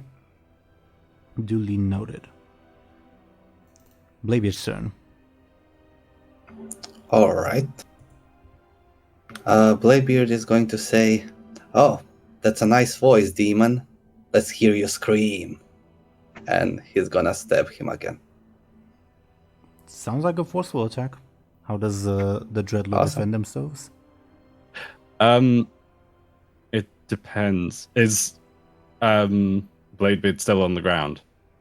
Yep. Probably like the old one.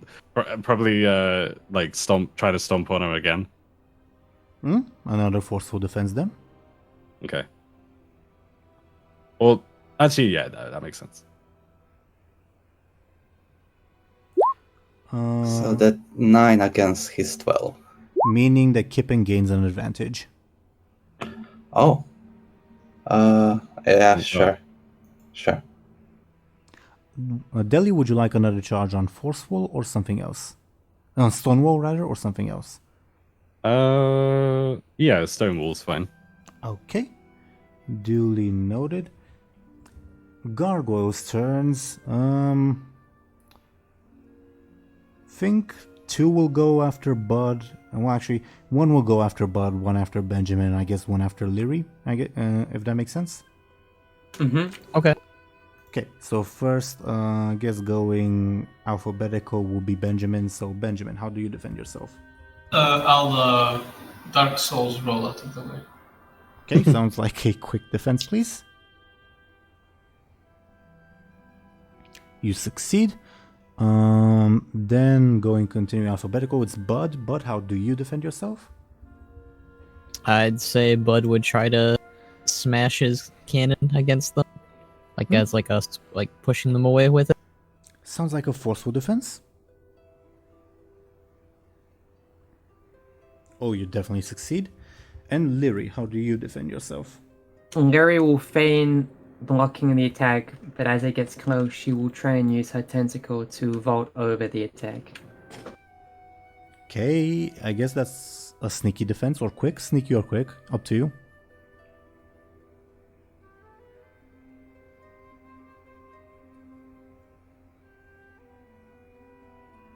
Let me know if you've rolled, because it's not showing up on my end I yet. have. It's a 10. Okay, then that means you gain an advantage. Another charge on Squid Game. More Squid Games. Okay, while I type that in, it is Kippin's turn. Okay.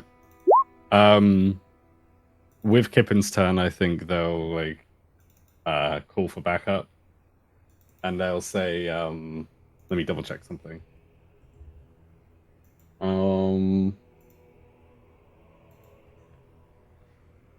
Kippin would say, You fools, get in here! and Ye- like referring to And you're yelling towards where the quote-unquote fools would be at. yeah. May I get a flashy roll from you, please? Yeah.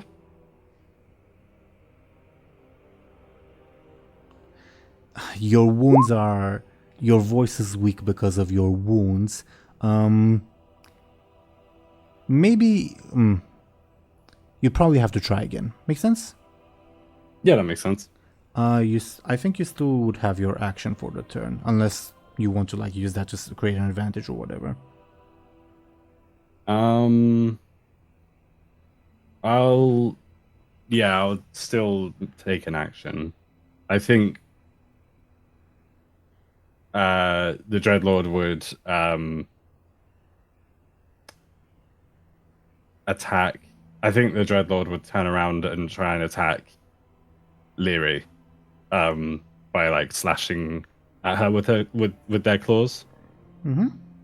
Can I get a forceful from you then? And Zelris, how would you defend yourself? Lyri will again feign dodging one way and then blink at the last minute to dodge the incoming swipe to throw him off.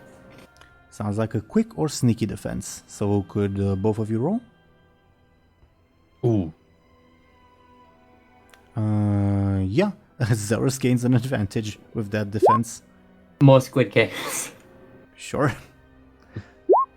Bud's turn. I think Bud, satisfied with his cannon shot, would now focus on the gargoyle that's been harassing him, and he will bash his cannon on top of it. Hmm. Sounds like a forceful attack.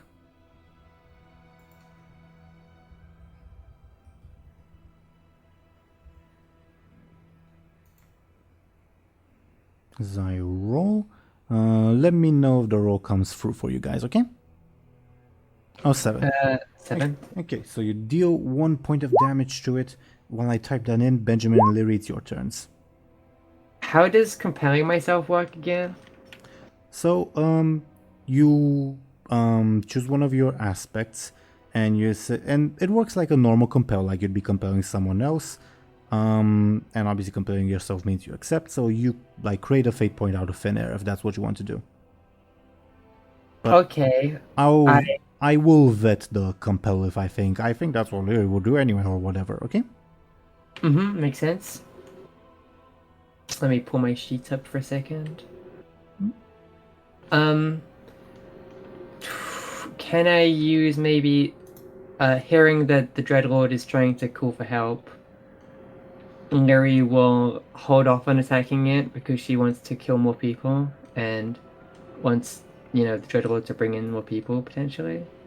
So she will Okay. not attack the Dreadlord until it has done that action. Okay. And which aspect of yours would you be compelling? Sadistic instinct, because she wants to kill more things. Makes sense to me, so you're holding off on attacking the Dreadlord until the reinforcements arrive. Okay. Mm-hmm.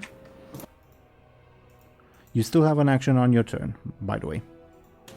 I guess she will turn her attention to one of the gargoyles, and she will quickly slash at them with her daggers. Presumably the gargoyle that's been attacking you. Yes. Then can you please give me a quick attack the way you worded it?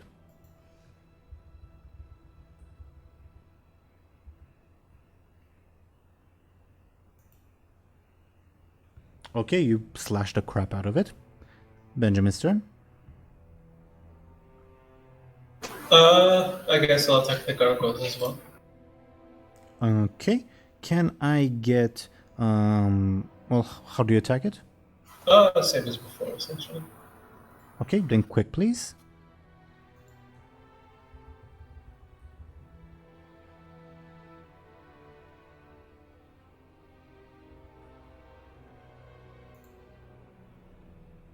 Let me know that when the rolls pop up on your guys' screens. 8.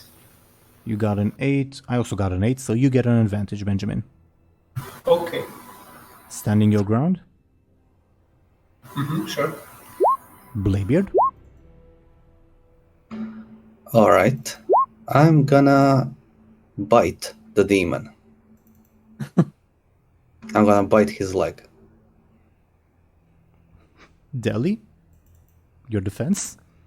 I will kick as a defense. I'll I don't know if this works, but kick him in the mouth. But can I also kick him away from me as well? If that makes sense. Okay. So forcefuls v forcefuls, please. Cool.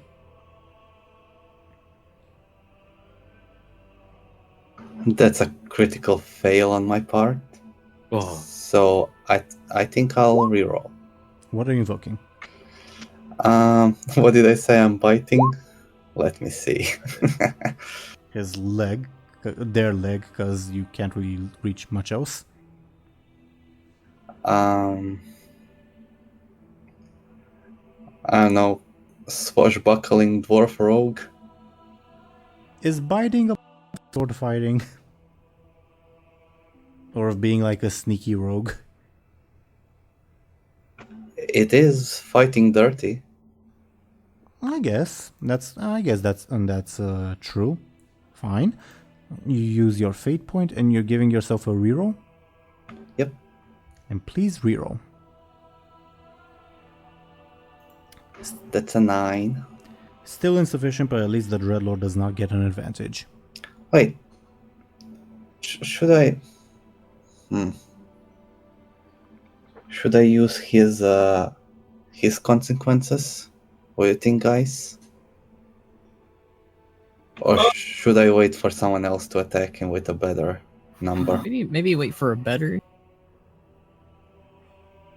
Sure. I guess he doesn't get an advantage. That's enough. Up to you. The gargoyles on their turn. Same thing as before. One will attack Benjamin, one Buhd, one Lyri. Going in order, Benjamin first. How does Benjamin defend himself? I'll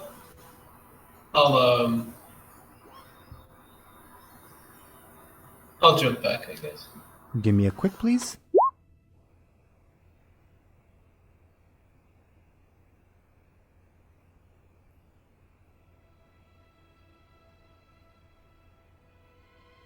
Let me know when you guys see Benjamin's roll, because I can't yet.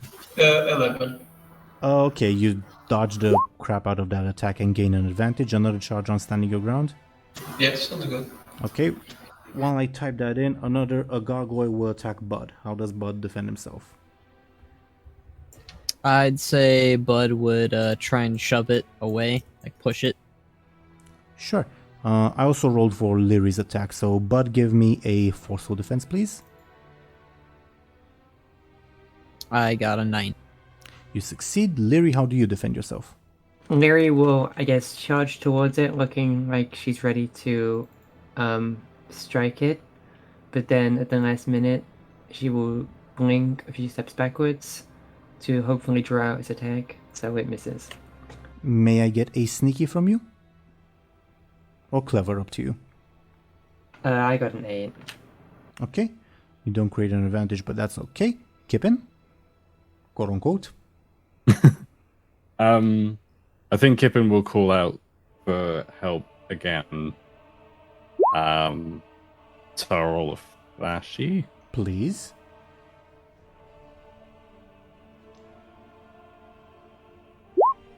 Okay. Benjamin, are you where you are on the map? I'm sorry, what? Are you where you are on the map? Is Benjamin where the Benjamin token is? Yeah, I'd say so. You hear like the clanging and voices from like up the corridors like stop. Kippin, quote unquote, has been heard.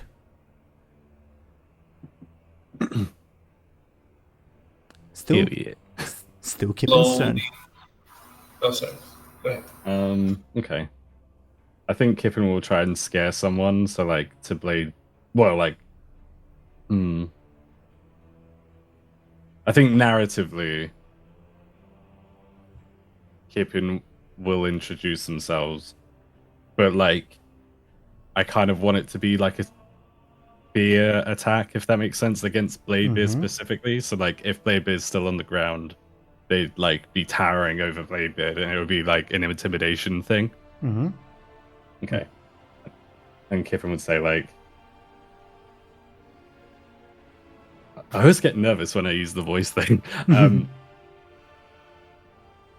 fools. I am Icarius, the Soul Flayer. You will all suffer. That sounds like a flashy.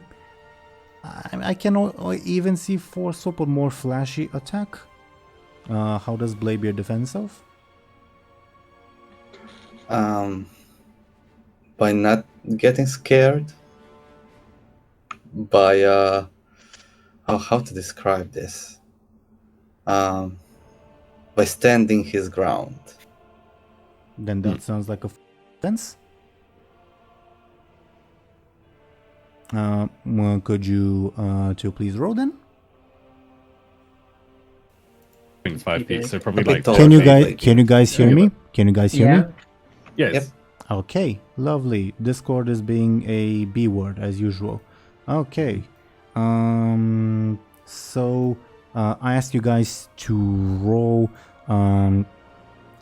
flashy, not I clicked on the wrong thing. Either flashy or forceful for Kippin, probably more flashy, but I leave it up to you, and forceful for Bladebeard. Alright.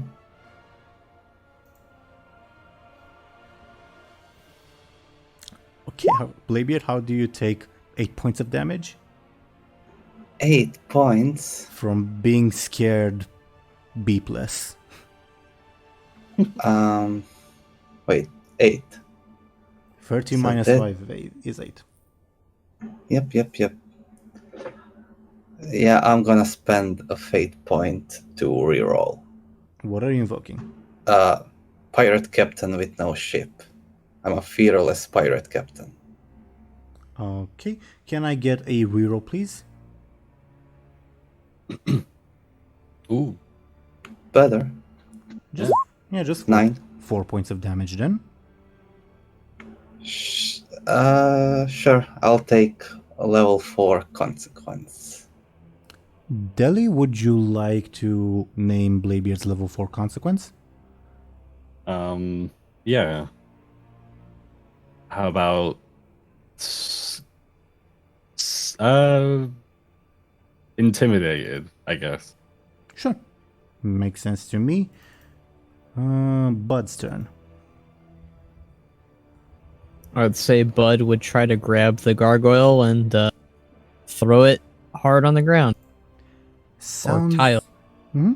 Sounds like a forceful attack. Could you please roll your forceful? Yeah, he did. I'm rolling rolling for... Okay, you damage the gargoyle further. It is almost dead. Benjamin and Lyri.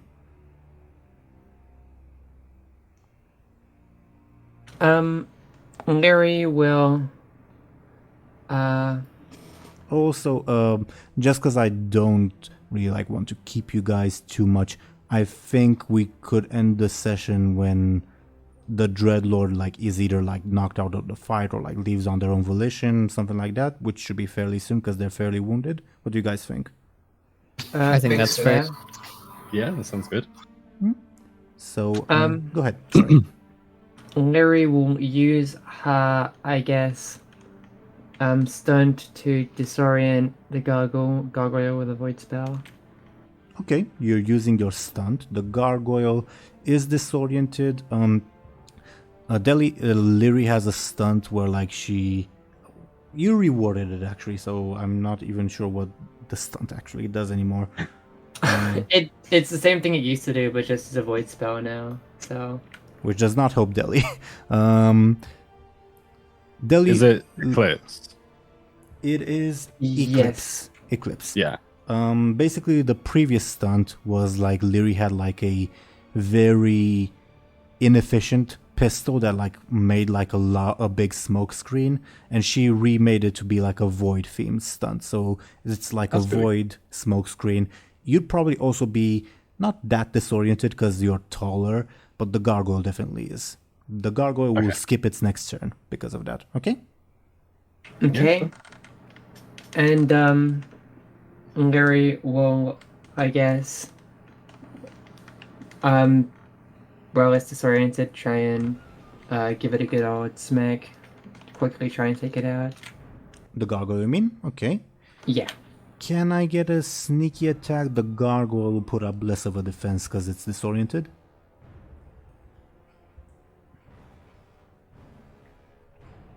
You obliterate it. Smash to smithereens. Pretty much. Benjamin?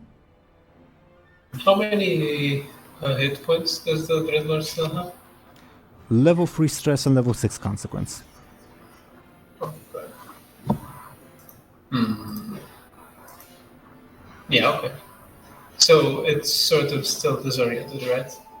The Dreadlord is only slightly disoriented because it's so massive. The smoke screen is at its feet, their feet, so they're not as disoriented as the gargoyle was. Make sense?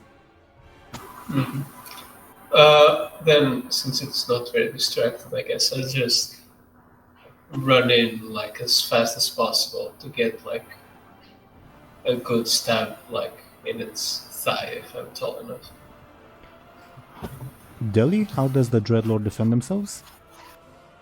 I think as Benjamin rushes towards them, they would stomp at the ground. They love stomping, and try and cause him to lose balance because of the ground shaking. Does that make sense? Okay, sounds like a quick attack versus a forceful defense. Could you guys roll, please? Ooh. Okay, important question. Wow. Are there any gargoyles within melee range? No. Then it's a 14. Okay. This is free.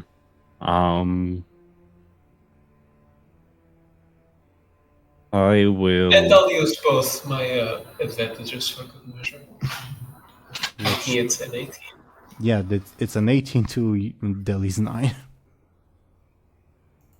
Damn. That's enough to kill the Dreadlord. It is. The Dreadlord has one advantage and one fate point, but you guys have the Dreadlord's consequences remaining. Yep. I'm gonna kill still this. I'm motivated. Do you also invoke the Dreadlord's consequences? Up to you, Benjamin. I mean, would I kill it as it stands? I think so. Well, then I guess there is no need for now, unless Sure. So, Dely, you're facing 18 to a 9, so that's 9 points of damage. 9 would knock you out of the fight. Do you have a way to mitigate it? Yeah, although I'm a bit nervous. Could I use Stonewall to reroll? Yes, you may. Okay. Okay. How about if I used my not level 4, but my 4th aspect to should I risk re-rolling again? I don't know. Up to you. I will say that if you just improve your roll by 2, Benjamin can use the consequences you already accumulated to still deal fatal damage. Yeah, okay. So I may as well take the risk. Okay, I'll re-roll. Gamba, sure. Oh my god. Ripperoni. Fair play. Hmm. So, I guess the last scene of the session would be you guys dispatching the Dreadlord and potentially the Dreadlord leaving any like last words or anything like that. I leave the scene entirely in your guys' hands and we will end the session afterwards. Is that right with everybody? Mm-hmm. So I'm not insta-killed. No, but well, I leave it up to Thompshire. Okay. Okay. My idea was sort of insta-kill, but I guess you're a demon, so you can probably say something. Okay. Okay, so my kill idea was basically having a little Legolas moment. So I basically stabbed the sword into its leg, I climb onto the sword, and then jump, taking my axe out and sticking it in its forehead. That would be pretty cool, but then I could have something important to say. I mean, it's just an axe in your forehead, you're fine. Yeah. Let your mouth kind of wiggle a bit before exploding. Sounds good. Fair play, everyone. You fucking knocked me out. Okay, so should I start talking now, or? The scene is yours. The floor is yours. Okay. Yeah. So obviously the Dreadlord would cry out in like. So the Dreadlord would cry out in pain as they're stabbed in the shin or leg or whatever it was, and then an even bigger like yell as they receive an axe straight in their face. They would like not explode and die straight away, but they would like try and rip the axe out of their face, and they would like be bleeding from their like forehead like area, and there's like this massive like hole in their face. And just before they die, or as they're dying, I guess you could say, they say like, I'm not even sure what to say, to be honest. I mean, I know what to say, but I'm not sure what, if that makes sense. So maybe the Icarius would say, because Icarius introduced himself earlier, so they would say,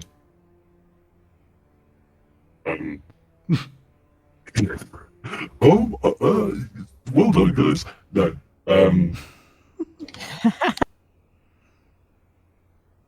you mortals will never reach the portal. Portal? You may have killed me, but you won't kill those guarding the gateway. Mm-hmm. Are those Icarius's quote-unquote final words? Unless anyone else asked them a question, they would say, Say hi to Lord Kippin in the twisting nether, asshole. Damn. Brutal.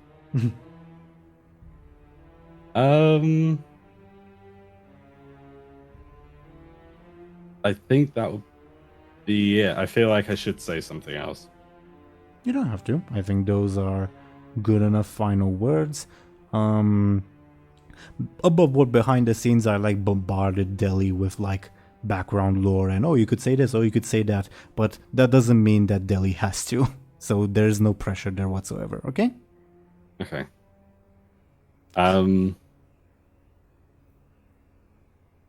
Yeah, I think that would be it.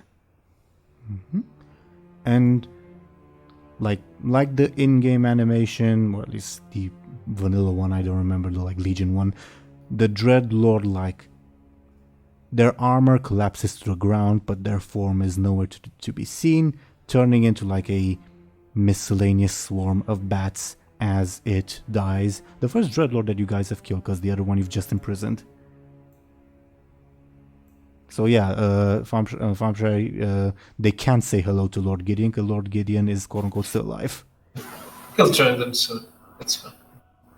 Sure. And we will leave off the session there. Thoughts, everybody? What did you all think of today's session? Wait, but no, I can't get his blood. He's just armor. Yes? Damn it. I mean, you can probably sell the armor. You can use your own blood. Don't be so selfish. No. Wow. But yeah, the session was amazing. I wasn't Mhm. expecting a Dely cameo. That was the big surprise. And then Dely scaring me with voice changer. Yeah. You did great, Dely. Thank you. I wasn't sure how you guys would react to that, but I thought at the time, like, yeah, demons, they sound scary. They do. I love it, especially at the end when you were like, with Well that done. voice. That Well was done. real funny. Yeah, good. Hold on, guys. I'm glad you I'm glad you liked it. I was like, it's funny because I was hyping myself up before the session, being like, yeah, this would be cool if I did this and this and this. But like, it's so different when you are actually in it. And I got like, obviously, this isn't. I feel like that's probably a taste of like what Teeironor goes through every time he hosts a session. Because I was thinking like this didn't go nearly like how I thought it would go, if that makes sense. Which is cool because it was exciting. Yeah, I think, was it like, I don't know, like General Eisenhower or whatever who said that like plants don't survive contact with the enemy? Yeah. Yeah, definitely. But that being said, I think you did great, Dely. Again, behind the scenes, both myself and Dely were very, very nervous. I'm glad you guys enjoyed the surprise, because it definitely could have backfired. And Dely, I think, did a great job. Like both of the Goblin part and the Dreadlord part, the voice changer was Dely's idea. But the Goblin part, like, yeah, there, like, I could see from your guys' perspective why you would trust Kippin. So, yeah, I think Dely did wonderful. I generally thought it was just because that they were a goblin, that like they were gonna get a lot of shit. I was like, okay, well, Buhd likes goblin, so and he already had an encounter with the goblin that was mostly positive. So I was like, no, but it's gonna be nice to. And then it turns out, as soon as like I figured something was suspicious, as soon as like everyone else was, I was like, oh no, Bud's gonna get another broken heart. Okay, all right. Okay, but the real question is, was that goblin already a Dreadlord, or did the Legion kill him and was using kind of the body? That's a good question. I don't mind like revealing this detail. This goblin never existed. It was always a Dreadlord. Like when they interacted with Buhd in Netherstorm, it was the Dreadlord. So it was trying to capture Buhd for like the Silver Mane, I guess. Dely, what do you think? Should we like tell like the quote-unquote backstory and like motivations of Icarius, because we didn't really explore that much in game, or would you like to like keep it a secret for any potential future Icarius appearances, because like demons regenerate and all that? Or I don't mind either way. I would like to say, oh yeah, let's tell him, because like I think it's really interesting. but you're the DM, so if you want to use Icarius again and have them be spooky, like it's up to you. I'd say yes, do it. But you're if you want to reuse them, then go ahead. Well, Then go ahead and keep it a secret. Is what I mean. I would also vote for yes, telling everyone, because if Icarius were to reappear, it probably would be under different circumstances that would be more difficult to tie to the backstory we came up with, Dely. Okay, yeah, that makes sense. Basically, when Icarius, aka Kippin, met Buhd in the Nether Storm, Icarius basically is more or less an exiled Dreadlord, more or less punished rather. Icarius attempted to assassinate a higher up, was punished for it by being posted in Netherstorm, which is like a backwater that nobody in the Legion really cares about. So Icarius saw probably a chance for advancement, with Buhd mainly. Icarius intended to convince Buhd to attempt to escape the Legion. Icarius would be helping them escape and going along with them in their goblin form, presuming that Buhd would head to the Ephemerals, where Icarius could then sabotage their defenses from the inside. Make sense? The more you know. Yeah. But unfortunately that didn't work because Buhd did not take the bait. Worse still, the demon commander, the big Erdar that you guys met, found out what Icarius was planning because Icarius did not ask permission, and Icarius was punished again by having to babysit the Silvermane pretty much.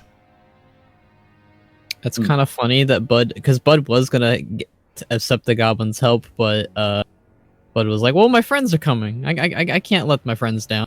So wholesome Buhd is saved because he's wholesome.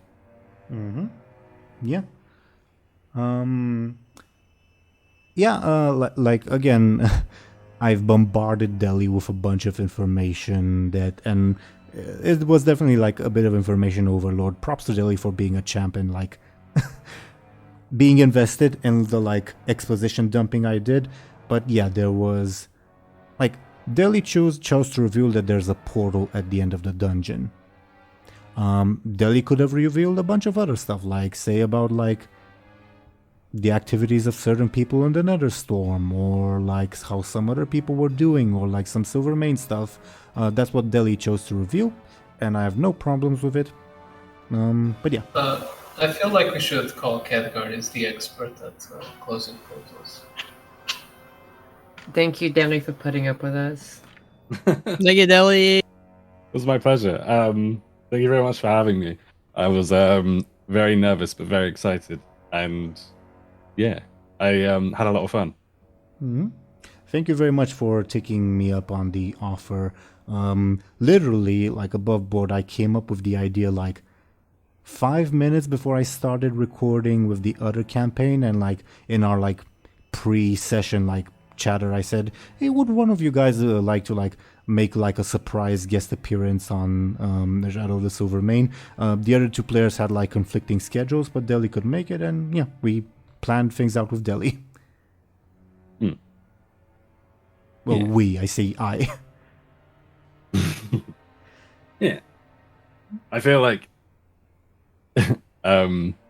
the other two, Ashen and Show and Tell, could sort of tell that I was really invested and up for it as well, so that probably played into it. Yeah, fun story. At one point in the middle of the discussion, while Dely was getting pretty hype, Dely randomly disconnected, and Show and Tell and Ash had said, literally said, Dely's really, really excited about it, we're gonna let them do it. Oh, that's really sweet. I didn't know that. Yeah. Spill the beans. But yeah, I hope you guys were not off put by the surprise. I was genuinely scared. Yeah, sorry for rambling. You guys let me or Dely know your thoughts, any questions, etc., etc. We was fun. defeated the jailer. No, that's not what he was called. He had We a name. defeated a horny man. I mean, a horny dreadlord. We also killed a random guy in pajama pants. That you did. Yes. Yeah, I thought that fight would last the whole episode, but I did, yeah. So Larry just shot him in the back of the head and he died. I was worried I was gonna have to use the cannon on it. I was worried that he was gonna take everyone's limbs and we'd have to like somehow like bite him to death. Like We're gonna- wiggle like worms and hit him with our heads. It's only a flesh wound. Yeah. But no, we just instantly got rid of him. Dely, they're talking about the first boss. Yeah, I thought so. The first, like, I always intended for the first boss to be like a glass cannon type of deal.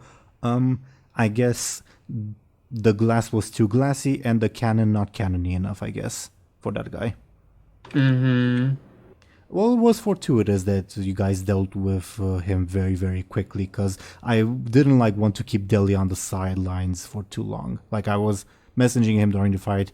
Okay, they're doing this, like, briefly. Okay, they're beating the crap out of him. Okay, they just beat him. If you get ready to join. Oh no, they are paying. Never mind. Wait a couple more minutes and all that. Mm-hmm. I felt like the surprise clown in the kid's birthday party. You did great. Don't. That sounds like worse than what you did. You did great. I'm terrified of clowns. I was scared of clowns, so I was scared of you. Perfect. We did also. So, Dely, what loot do you drop? Dely, I don't think... Whatever armor they were wearing. Yeah. A big old That's a actually... big old tin of beans and Does that include like fancy underwear or something? Or yeah. I think I wrote it somewhere that Bud's favorite food is beans, so that's perfect. I mean, you guys can steal like his like loincloth, whatever. I don't know, whatever Yeah. dreadlords wear. I drop a painting of Bold and Brash. No, that does not make any sense. Dreadlords don't like to paint. Maybe this is my fault for not making it clearer. You guys didn't loot the first boss. That's true. Yeah, Bud was I mean, asking. It was just a dude in pajama pants. What was he supposed to have? I had Bud I mean, his pants ask were about. nice. I had Bud ask about that and was like, you like, oh, what kind of loot did the guy drop? And then we never did anything with it. Oh, And you- I kind of forgot about it too. Oh, you actually asked? If so, I'm sorry, I didn't hear you. I No, had but Bud as ask in everyone. character. Yeah. Ah. I was having, but it was supposed to be a joke, but it could also been taken seriously. But yeah, no. I mean, I guess we could go back and loot him if we remember. Yeah, I guess we have to go back anyways because he sort of lied about the whole sale thing. I mean, we could probably trust Gary. Even if the Stormwind Guard catch up with us, how are they gonna beat Gary? I mean, do the Stormwind Guard know where you're going? Because, you're in a farmhouse that's, off-road, inconspicuous, They don't know Look, where the we're Silver going. Mane is in there. They'll find their way. Would the Silvermane want the guards to be led to the compound? I mean, they just have to put a cover on top of the hatch, and it's like it was never there. I guess that's one way of looking at it. But still, you guys are doing very, very well. You defeated the first boss much quicker than I expected, even with the oh yeah, I knew he was a glass cannon. But even I was thinking, oh yeah, Dely's boss is gonna be a challenge, and not only were we fighting Dely's boss, but also the gargoyle boss. And you guys more than held your own, so good job on that. You did very well. Can you guys hear me? Yeah. Yes. Thank Yeah, you. yeah. I guess. I will say I'm very impressed with how, coming from Rimland, I'm really impressed with how powerful your characters are. Like you're like giving out some pretty high rolls, and also your stunts, I feel like, are really well tuned. Like you guys have been like obviously doing this campaign and the previous campaign like for a long time, so it makes sense. But like, holy shit, We're a well-oiled machine. yeah. Yeah, like you guys have like 20 points among each other for your level ups. I told Dely, you have 40 points to distribute however you like. I think 40 is fair. Yeah. Yeah, Yeah.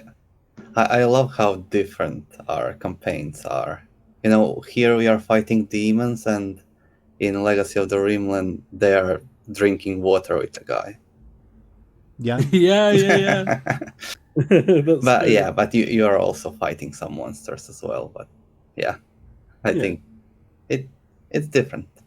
the difference between high fantasy and low fantasy, I guess. Yeah, absolutely. Yeah. Yeah, I don't. I'm kind of not surprised. I guess the word would be surprised. Like, I sort of expected from like Zelris that since she had like the truth machine staff and all that, I was kind of expecting her to like grill Kippin, aka Dely, more. I'm kind of surprised that she focused more on Elswith. This is not a critique. This is just me being slightly surprised by your actions. Make sense? Yeah. I mean, Lyri wouldn't have thought it was a demon. Just that, oh, it's not working with a silver mane. Okay, not gonna bother. Fair enough. Yeah. I guess my next question would be thoughts on the gargoyle boss, like in sort of a vacuum. So it was Minesweeper, right? It was Minesweeper. Yeah. It was I the still don't boss. get how it works, but I purposely didn't want to like do it a smart way because I played Captain Bladebeard, so I kind of didn't bother with the mechanic. I just did I literally whatever. have no clue how Minesweeper works. Fair enough. I've never played it. I had a period of time where I played it a lot, like last year, I believe, or the one before that. Yeah. Go ahead. I was gonna say it was really funny because obviously I knew it was Minesweeper before, like going in, but I didn't. I was trying my hardest to like pretend that to not know what was going on, but also try and like coerce you guys to like mess up. So eventually, I was just like, "Fuck it," and I just like stood on a mine myself. Yeah, I messaged Dely the solution to the puzzle because Icarius would know the solution to the puzzle. So, yeah. Yeah. Like that. Yeah. Yeah, Elsa is probably also new. We could have asked her. Yeah. You also don't know what's up north on that note. Or about the people coming to beat us up. That too. we're very cool and strong. I posted in chat the solution to the puzzle. I'll also like have it on screen for like the viewers if they're curious. Red spots are like trigger warnings for like the gargoyles, if that makes sense. But yeah. Any, I suppose, other thoughts for our viewers before we go into our shoutouts? Eat your vegetables. That's very important.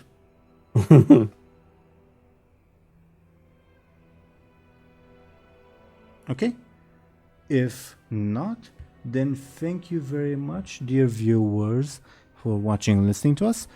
let's have these lovely people talk about themselves and how great they are. And let's start with our guest for the day, Dely. Could you please go ahead and talk about yourself and what you're doing, where people can find you, all that? Yeah, of course. So hello everyone, I've been Dely. For anyone who doesn't know me, I'm a Goblin VTuber on Twitch.tv. You can find me there. I'm eventually going to be doing a double model debut when I find the time, so look forward to that. Other than that, I'm on Twitter, and that's pretty much it. Sometimes I'll do stream highlights and clips and stuff like that on YouTube and TikTok, but that isn't as common. But it happens. It happens. But yeah. Thank you very much, Dely. Dely is, again, for all the viewers who don't know, maybe you maybe know Dely from like their Machinima days. If not, you can check out Dely in the link. Should be in the description below. I'll bug Thompshire about it because the video will be going on his channel. But Dely is an incredibly entertaining streamer. I genuinely wish they would stream more often, but I understand because real life can be what it is. But yeah. Any other thoughts, I suppose, before we go to the next person in the list? I don't think so, other than, of course, thank you again for having me, everyone. I've had a lot of fun. Thank you for joining us. Yeah. Thank you again. Next, according to the dice that I rolled, would be the owner of the channel you are watching this on, Sir Thompshire. Thompshire, could you perhaps talk about yourself and what you're doing? Sure.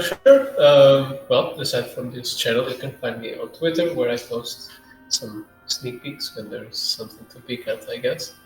And a couple renders, usually the ones from the campaign. I actually, yesterday or 2 weeks ago when this is posted, I made a post with like all the renders that I made for the campaign, which are a lot of them. It's kind of scary. But anyways, I guess it's a cool thing to look at.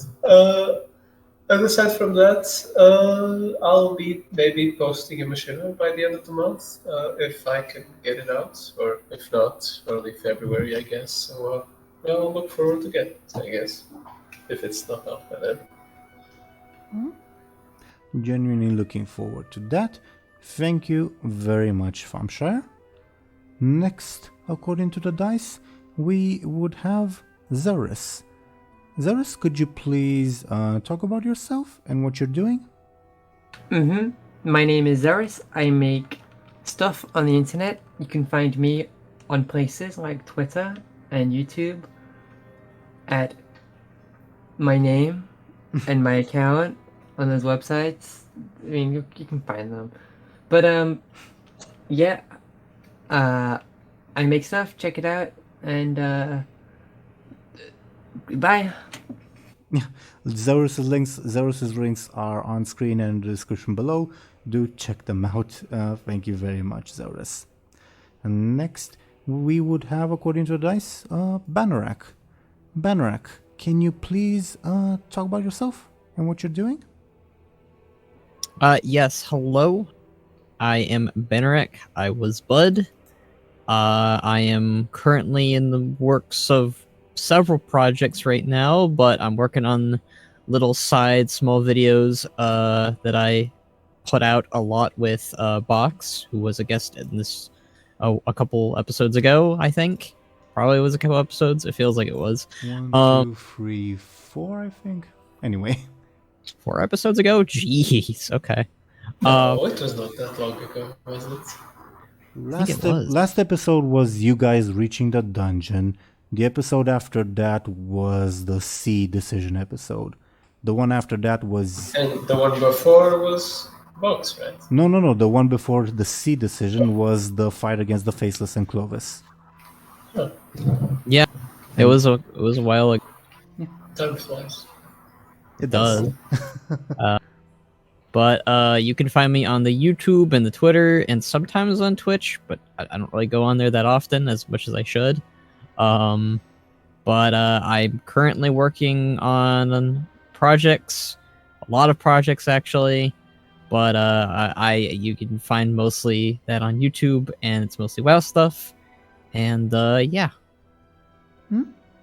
Do check Bannerak out. Thank you very much. Next, according to the dice, we would have DoomGoblin. DoomGoblin, could you please talk about yourself and what you are doing? Yeah, hello. It's me, DoomGoblin.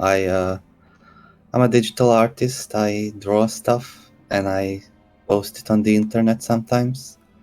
Yeah, I have a Twitter and some other sites, so yeah. Do check him out. He's an awesome artist. Thank you very much. And I was your Dungeon Master, Game Master Teeironor. I do this series, which is a lot of fun. I also do another series where Dely stars in called Legacy of the Rimlin. That's also a lot of fun.